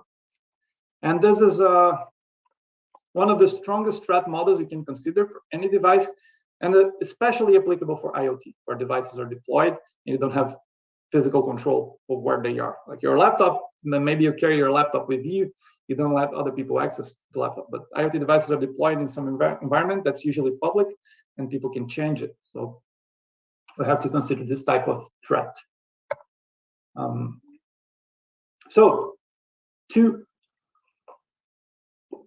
There's a simple idea that you can use to actually protect devices against illegal modification of executables, and that's called secure boot. So basically, it's the idea that, well, assume that your executable might be modified, so the contents of your flash could be malicious, but actually, instead of just having flash there, you also store a cryptographic hash function of what you expect to be installed on your device. And you store this in some secure memory, some memory that can never change, like ROM, read-only memory. And then whenever the device boots, what you do is that you compare what's in there against the reference, against this hash of what you expect to be there. And the device only boots if those two match. And by doing that, when devices are when the software is modified, it can detect and prevent the malicious action from taking place. And this works well because, well, hash functions are one way, and they are, well, hash functions are collision resistant. So you can actually compress whatever executable you want into one small amount of 32 bytes of stuff that you put in ROM, and then you can do this comparison very efficiently. This is not new. We know how to do this, and we've done this since 1997 when it was first proposed in this paper by William, David, and Jonathan, 25 years ago. So why not just use this for IoT devices? Well, so first of all, secure boot can guarantee that only the authorized, the expected software boots. And this is not enough to prevent software modifications that happen after the device has booted. This is entirely possible. But let's say that you have this secure boot plus, this changed version of secure boot that also makes sure that whatever is program memory on the device is unable to change once you boot the device. And this is easy to do. So one way to do this is when you look at this architecture, right? So in here you have these arrows that indicate that the CPU can write and read from flash. Remove the wire that writes, and you're good. CPU cannot write to flash. You cannot change flash at runtime. So let's say you have that as well, and even more things like data execution prevention to make sure that any code that could be injected into RAM cannot execute.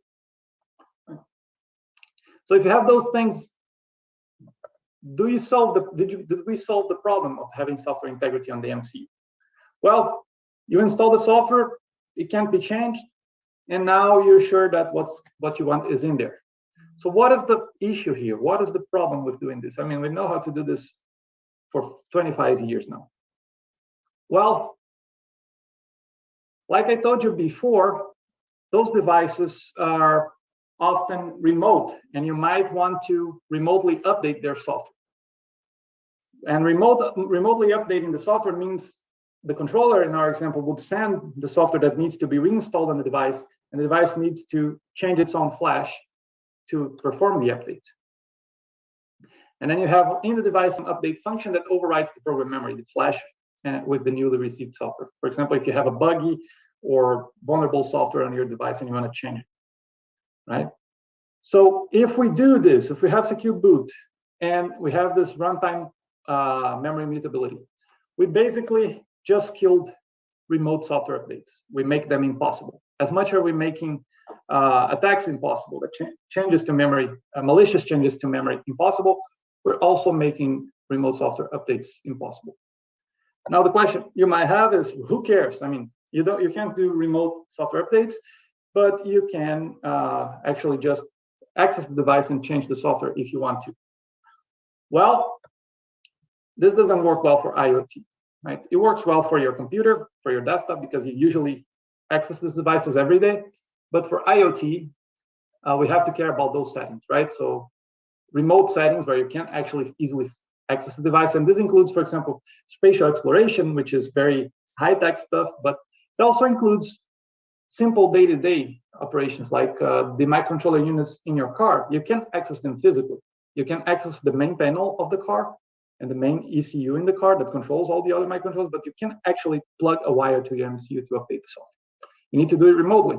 And if you just prevent all remote changes to memory, you can't update devices. Or think about an industry plan, right? Well, maybe you can access some devices in there. You just reach out to them, but there are millions of them. So how are you gonna, like, if you have one update that has to be performed in thousands or millions of devices, how are you gonna access each one of them individually to change their software? It doesn't really work for IoT. We need a way to actually support remote software updates without supporting compromises. So the bottom line is that preventing modifications is hard, very hard, and it's possible, but often to limits. So if you prevent malicious modifications, you also prevent benign modifications.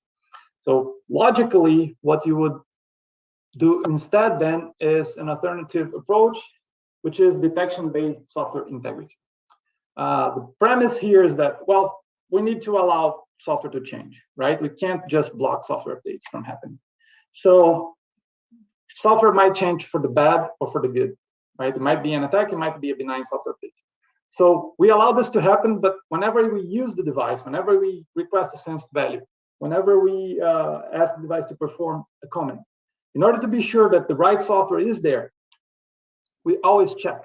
We always remotely, we need to have a way to remotely check if the IoT device is actually installed with the expected code right now, whenever you're using them. So in the fire sensor example, you would always make sure whenever you get some result like all good or there's a fire, you will always want a proof that the right software was executed on the device at the moment when it generated this value.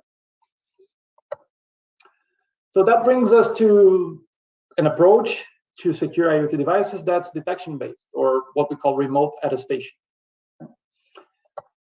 So what is this? Well, it's basically, like I told you, it's this interaction between a potentially compromised IoT device, something that might run the right software or might have been illegally modified, and this controller device, right, that we trust and that we use to control the IoT device. So we call the controller device in this protocol a verifier because it wants to check the software state of the IoT device, and we call the IoT device prover because it wants to prove that it is currently running the right software. And this is a two-message protocol that starts with a challenge, and it's basically an interrogation. Well, the verifier will ask the IoT device, are you running the software that I expect? What is the software that you're running right now? And the prover, the IoT device, is responsible for generating a proof, which is what we call an authenticated challenge-based measurement of its own program memory. So it's going to measure in some way, cryptographically measure its own software and reply to the verifier with a response. And this response is something in the form of, hey, I'm running software X. Here's a proof. The verifier receives the proof, and based on the proof, it should be able to decide if it trusts or if it doesn't trust this IoT device. Now, the challenge here is that the prover may be compromised, right? So we assume that the software in the prover could have been changed arbitrarily. And as in any interrogation, if you think about it, what does the guilty party does? Well, the guilty party doesn't want to get caught, right? So malware that infects the device might simply lie. And for this to work, we need to make it impossible for malware to lie about the response, even when malware is able to completely change the software and the prover. Now, this interrogation here requires a cryptographic secret that needs to be stored by the prover. And the reason why this is required is one key word in step 2, authenticated, right? So if the verifier needs to know that this response is actually coming from this specific device, this prover, it needs a way to authenticate the prover. And to authenticate devices, you need secrets. Secrets give you the ability to understand if something was computed inside the correct device, because without the secret, it should be impossible to compute the same thing. So in addition to generating a proof, the prover needs to be able to also securely store a secret within itself, even when it's compromised. So that's what makes the challenge, that's what makes this simple two-message interaction protocol challenge, right? We need to have a way to generate a proof based on a cryptographic secret without ever leaking the cryptographic secret, because if the cryptographic secret is leaked, then anybody can forge the response and convince the verifier when in fact the prover is compromised. So let's look into how to do this in terms of protocols. And these protocols, they assume something that we call a secure root of trust on the prover, on the IoT device. By root of trust, you can think about some part of the device, something inside the device that's uncompromisable. Even when everything is modified in the device, you can change the root of trust. So how do we obtain a protocol assuming that there's one uncompromisable part of within the device? So here's one way to do it. And this assumes that the prover's root of trust, ROT, shares a symmetric key with the verifier. Right? So the way to do is that the verifier chooses a large, unique random number challenge and sends the challenge to the prover. Now, the root of trust in the prover is supposed to use the key that it has, and only the root of trust should have access to this key. No other software on the device that can be compromised should have access to this key. And it should compute the message authentication code. Could be a signature, but let's say a message authentication code over the contents of its own program memory. That's what PMEM means here. And the challenge that was just received from the verifier using the key. So because the key is included in this value, nobody else other than root of trust, that's the only entity that has access to the key, can produce this result. So it sends back this result as a proof to the verifier, that is the only other party that knows the key, that it is actually run the expected software. Why is that? Because this includes the whatever software is installed in the program memory of the device, the flash of the device. And then based on that, the verifier can compare whatever it receives with a MAC on whatever it expects to be there and the same challenge. Now, the challenge is here to make sure that this response is always different. So even if this has been computed once, you cannot compute it again and again and just replay, or you cannot just replay this again and again and convince the verifier all the time. Every time the verifier uses the prover, it gets a unique proof for its state. And this assumes that only the prover's ROT, only the prover's root of trust knows the key to compute this MAC. If someone else knew the key, K, then anybody could produce this response, and then the verifier would be fooled into believing that the prover is in a good state. So again, this ROT, this uncompromisable part of the prover, is trusted to, first of all, indeed compute the MAC as it should, and always and only compute the MAC on the contents of the prover's program memory. So when all it does is just compute a MAC on the prover's program memory. So it always replies with the actual contents of program memory.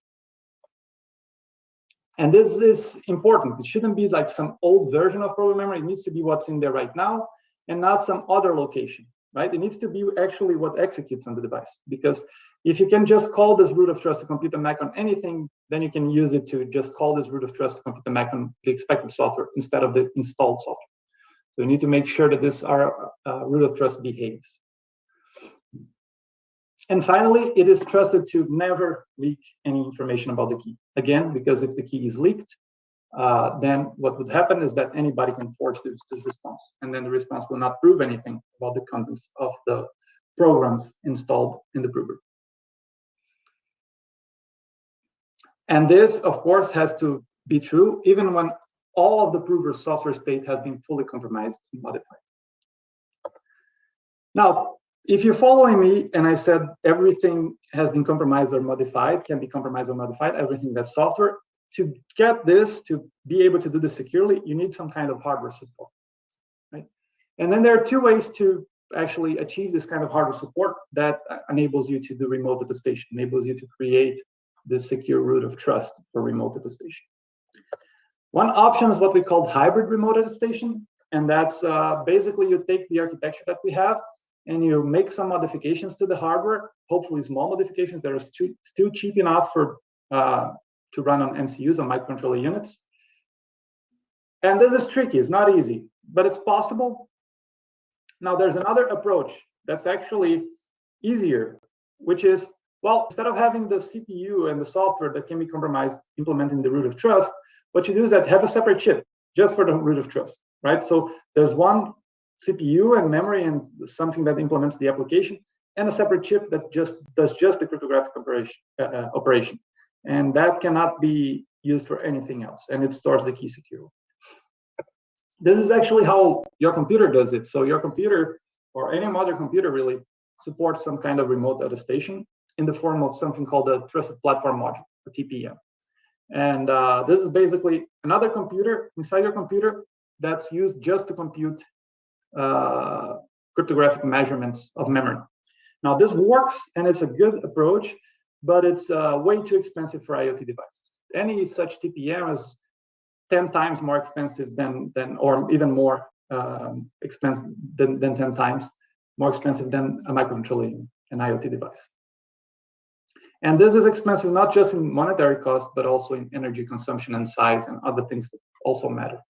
So if we're trying to secure IoT devices, microcontroller units, especially the low-end ones, the approach where we actually change the hardware within the microcontroller is best fit in this case. So based on this thing that I just described, a lot of people have thought about this over now exactly 10 years since the first one.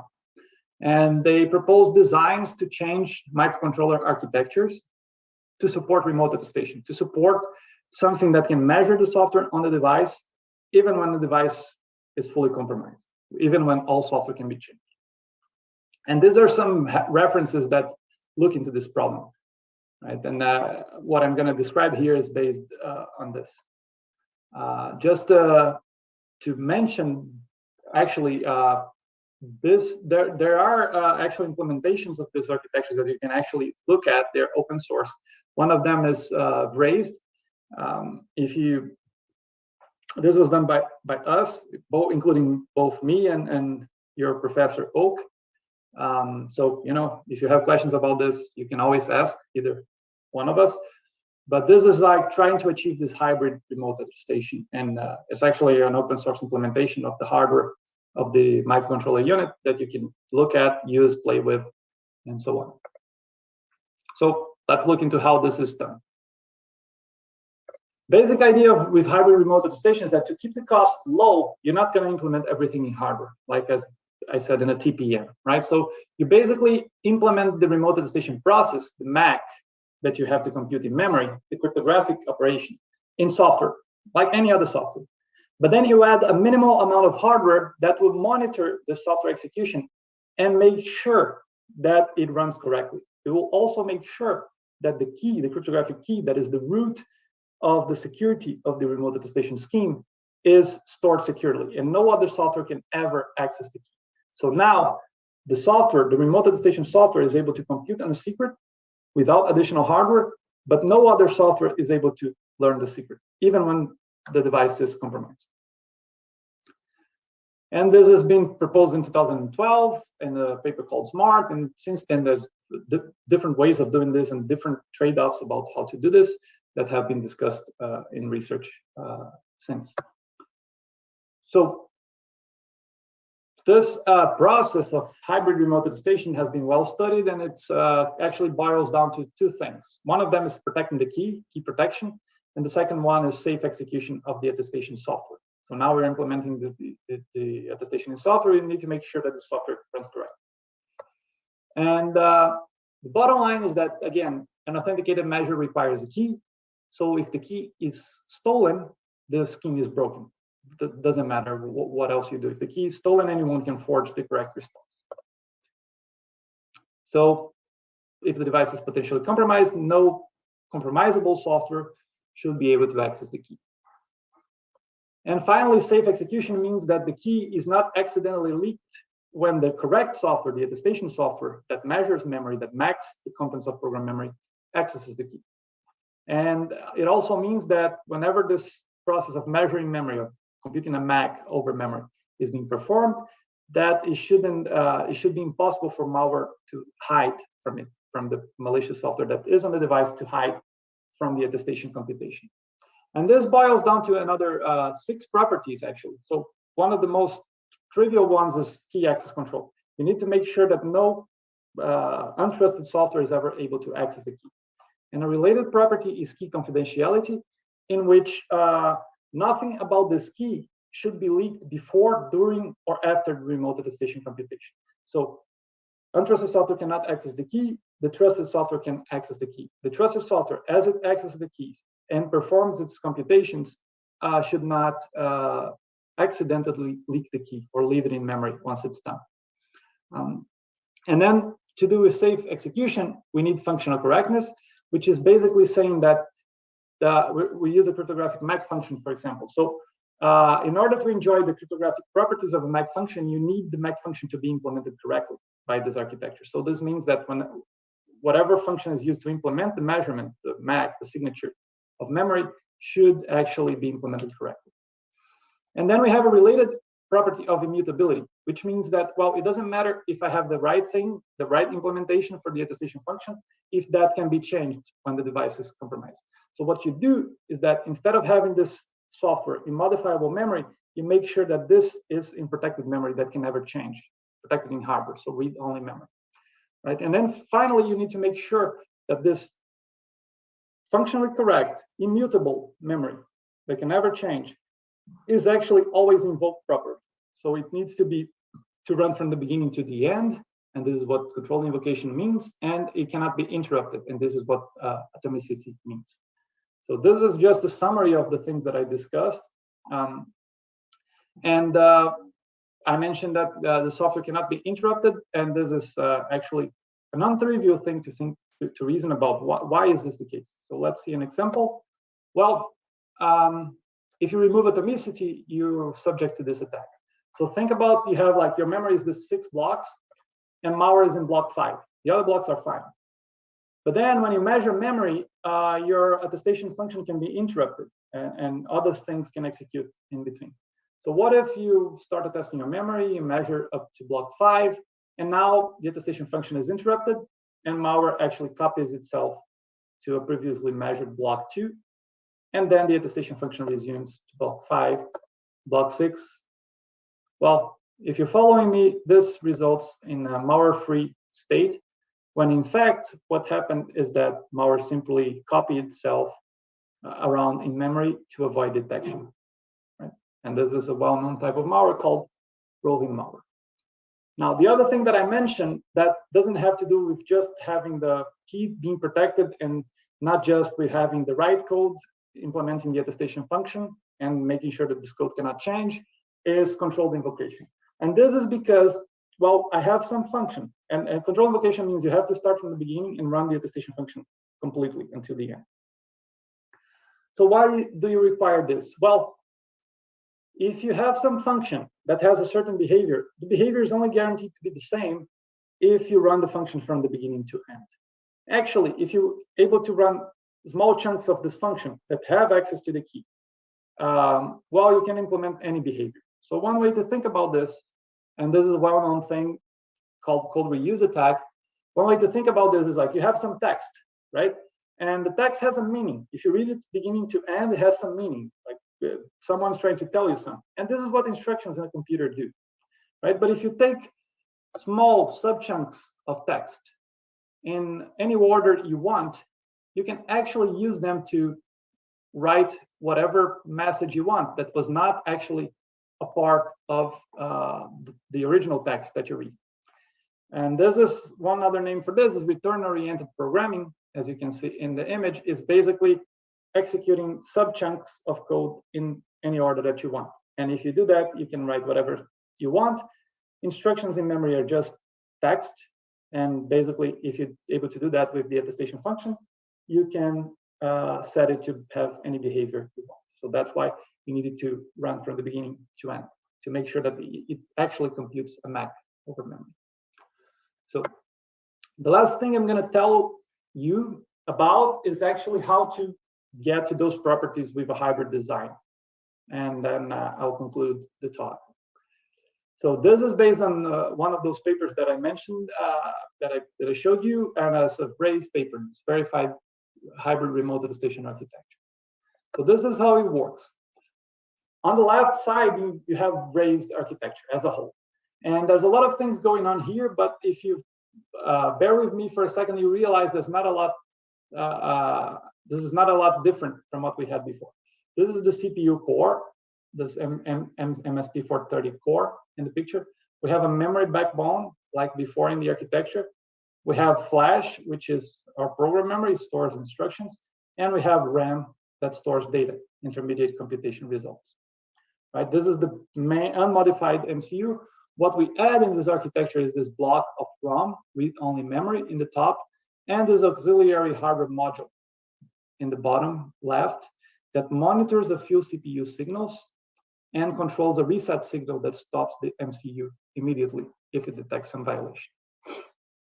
Those are the hardware changes that we made to the MCU. We add a block of ROM and one small hardware module that monitors some CPU signals to check if violations are happening to the security of the remote attestation technique.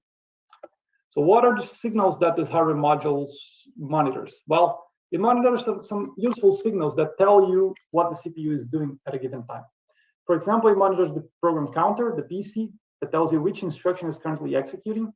It monitors some bits called read enable and write enable. So when the read enable is set, it tells you the CPU is reading from memory. When write enable is set, it tells you the CPU is writing to memory. And there's a data address signal that tells you which address is being read or written at any given time.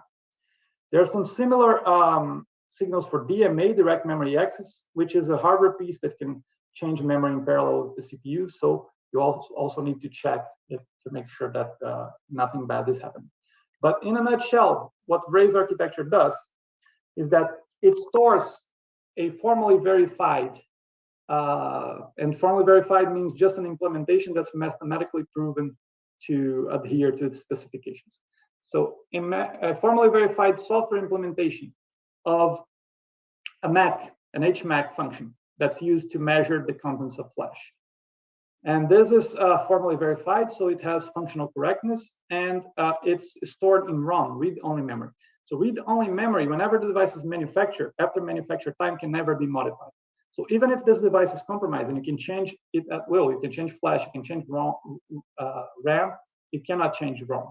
So the attestation function is the same, right? And it also stores, ROM is also used to store the secret, the key that's used by the HMAC. So by having a formally verified key implementation of the HMAC, the MAC function in ROM, and then we get two properties. We get functional correctness because this is a formally verified implementation, and immutability because it cannot change even when the device is compromised. And it can execute as any software. So the rest of the properties that we need that I described before, they come from this hardware module, this tiny piece of hardware that actually checks CPU signals as the CPU executes to guarantee that nothing bad's going on. For example, one question that we have remaining is, does this software that we put in ROM to compute the MAC execute properly? And this hardware module will enforce that it does by checking the program counter. So the program counter tells you what's executing now, right? So it will always make sure that this execution in this MCU if it goes into the attestation function, it always starts from the beginning and it stays there until it completes. So it runs from the beginning to the end. Also make sure that it cannot be interrupted as it executes. So this gives us atomicity and controlled invocation properties that I mentioned before.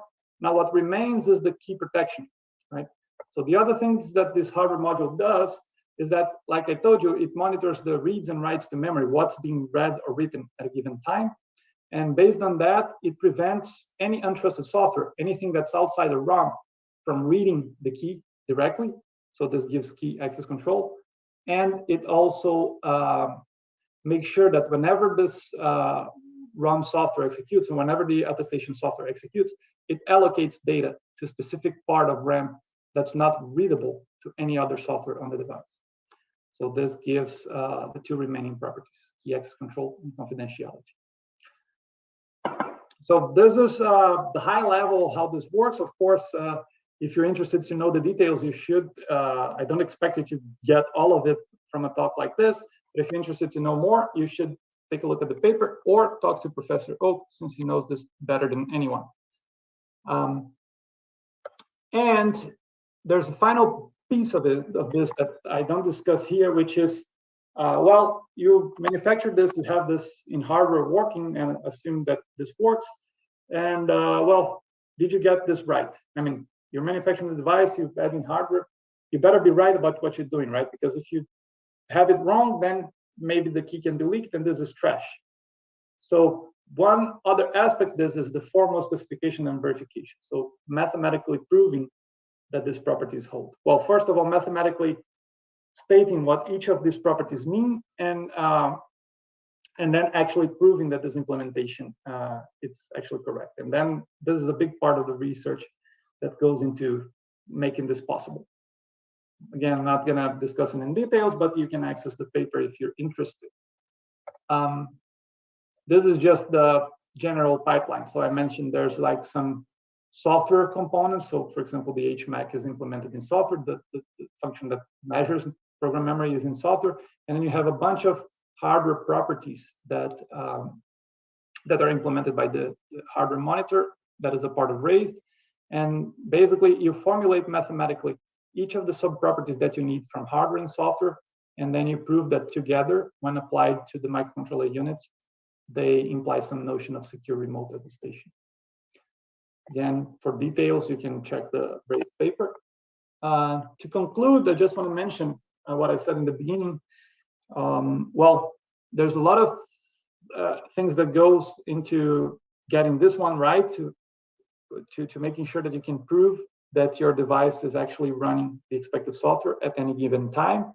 So why this effort? Well, like I mentioned at the beginning, a lot of other security services, a lot of things that you might want to have on your device related to availability, privacy, confidentiality, software updates, proofs of execution, all of them depend on having this ability to measure what's currently running on the device.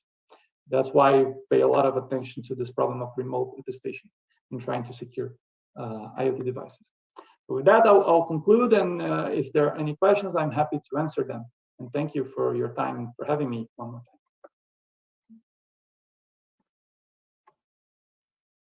All right. Thanks, Ivan, for the talk. Do you guys have any questions?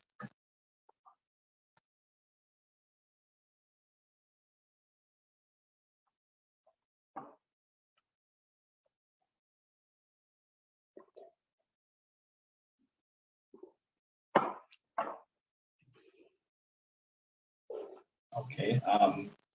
So far still, oops, wait.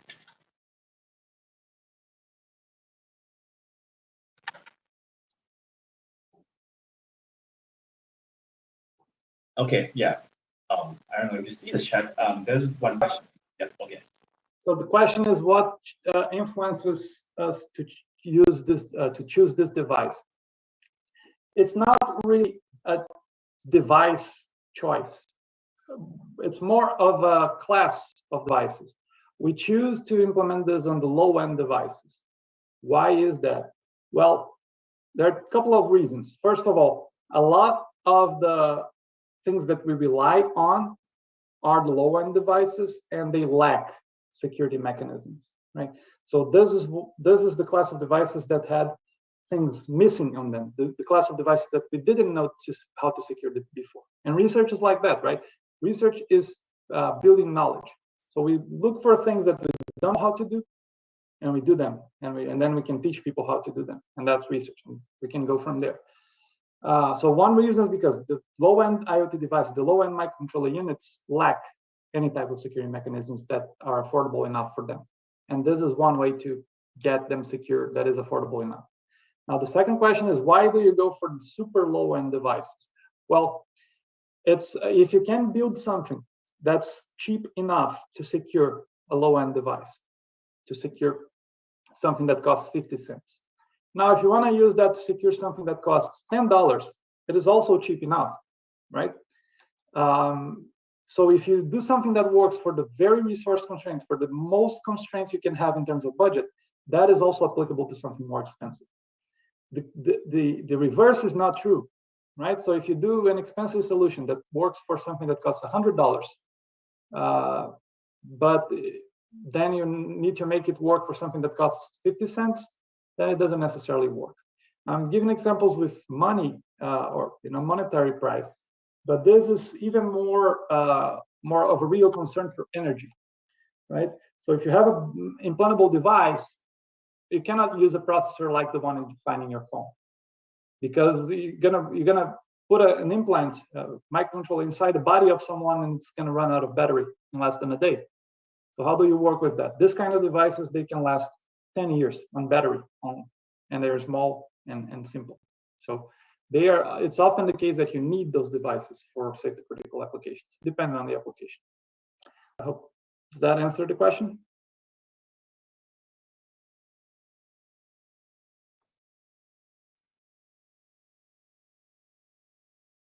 Okay, so I guess one of the questions I have is that, like, when you talk about low-end device, right?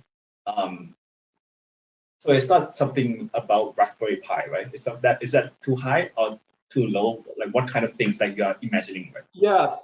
So that's a good example, right, of something that would not be applicable. Like a Raspberry Pi. A Raspberry Pi is a Linux computer. Really, I mean, you can plug your monitor to it. You can plug other things, a keyboard. That is what I mentioned in the beginning. This is an application computer. It has an MMU. It has some hardware features for security. It's actually pretty secure. It has even a trust execution environment support from TrustZone. So why don't we just use a Raspberry Pi for everything? Well, Raspberry Pi is one example of something that you cannot run on battery for more than a day. Actually, you need power supply. Pretty strong. It's a pretty energy consuming device. Actually, a Raspberry Pi is very close to your phone, to the processor that you have on your phone. So yeah, you can use it to do some things, but it's not applicable to all cases, right? And another point that I want to make is, I'm saying Raspberry Pi is similar to your phone. In one phone, in a smartphone, there are about 10 to 20 microcontroller units as a part of the phone itself, right? So it's not just the application processor. So in a phone or some high-end embedded device, a Raspberry Pi will be the central controller in the motherboard. And there are other microcontroller devices that actually control the access to the physical properties, like sensors and actuators inside the device. And then you have something like a Raspberry Pi to be the central controller. The other things that it powers cannot be as expensive as itself, right, in terms of energy. Otherwise, you're making it 10 times more expensive. You're never going to be able to run the device on battery. So microcontrollers like this, even if you don't know they're there, even inside your high-end devices.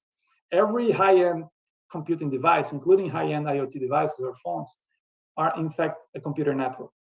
And at the center of this computer network, you have an application processor, like a Raspberry Pi type of processor. But you have a bunch of tiny little arms that are actually performing the sensing actuation, the boundary between the physical and the digital world.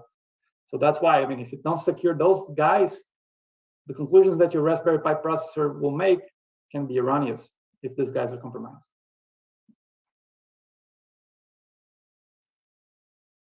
Right. You guys have any other questions? I guess you guys understand everything. So you're ready for the quiz, and the question is the exam. It will ask you.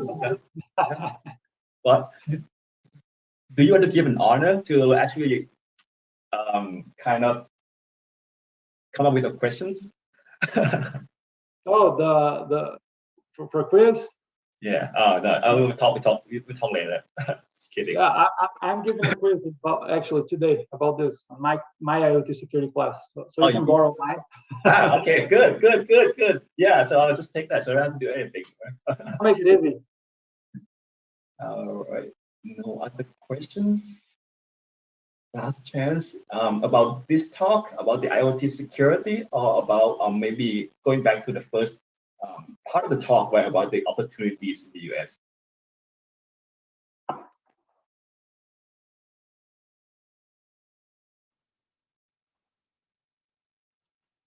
Okay. Great. Yeah. So So I think that would be all, right? All right. Well, thank you for having me one more time, and it's a pleasure. I hope this has been useful or interesting in any way. Of course, you cannot get all the details from a research talk like this, but maybe a few parts can be inspiring. All right. Yeah. Thanks again, Ivan, for actually taking your time here. So to give a talk, actually, hopefully, yeah, exactly, right. Students here would be more interested in, well, just be more curious in general, right? And yeah, if they want to, do more stuff in research, and then we can, I'll send your contact to them, right? So before we go, I would like to, so for the participants, right? If you are here and if you have camera, can you turn it on? So I would like to, take a photo of this talk. If you have camera, please turn it on so that so you actually can take a look at the rest of the participants too, right, Ivan? Good to see some faces. Yeah. Right.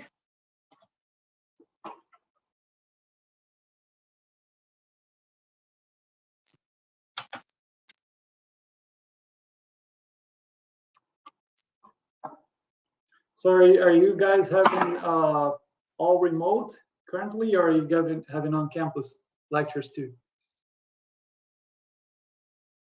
Well, I mean, someone want to say something? So pretty much it's on site now, unless someone got infected. So if actually someone got COVID, we will have like online for a week, I think. But now I hope everybody's at home. It's more than 10 p.m. there, right? Yeah, hopefully. Well, thanks for taking the time to be here this late.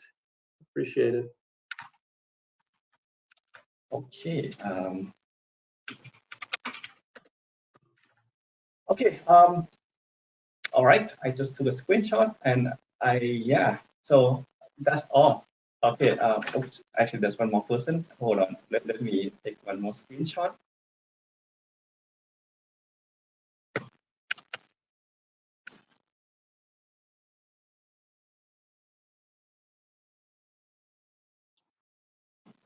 All right. All right. Thanks again, Ivan. So I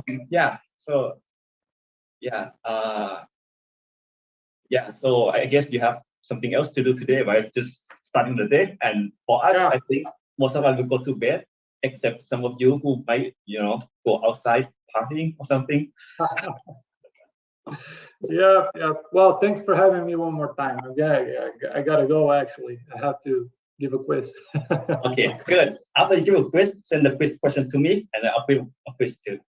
Yeah. I'll give you a set. All right. You guys. Okay. So yeah, thanks. So I think that's it for the talk for today. So all right. Everyone else say bye to the speaker. Okay. Bye-bye. All right. Thank you so much for today. You're welcome. Thank you. Thank you. Okay. Thank you.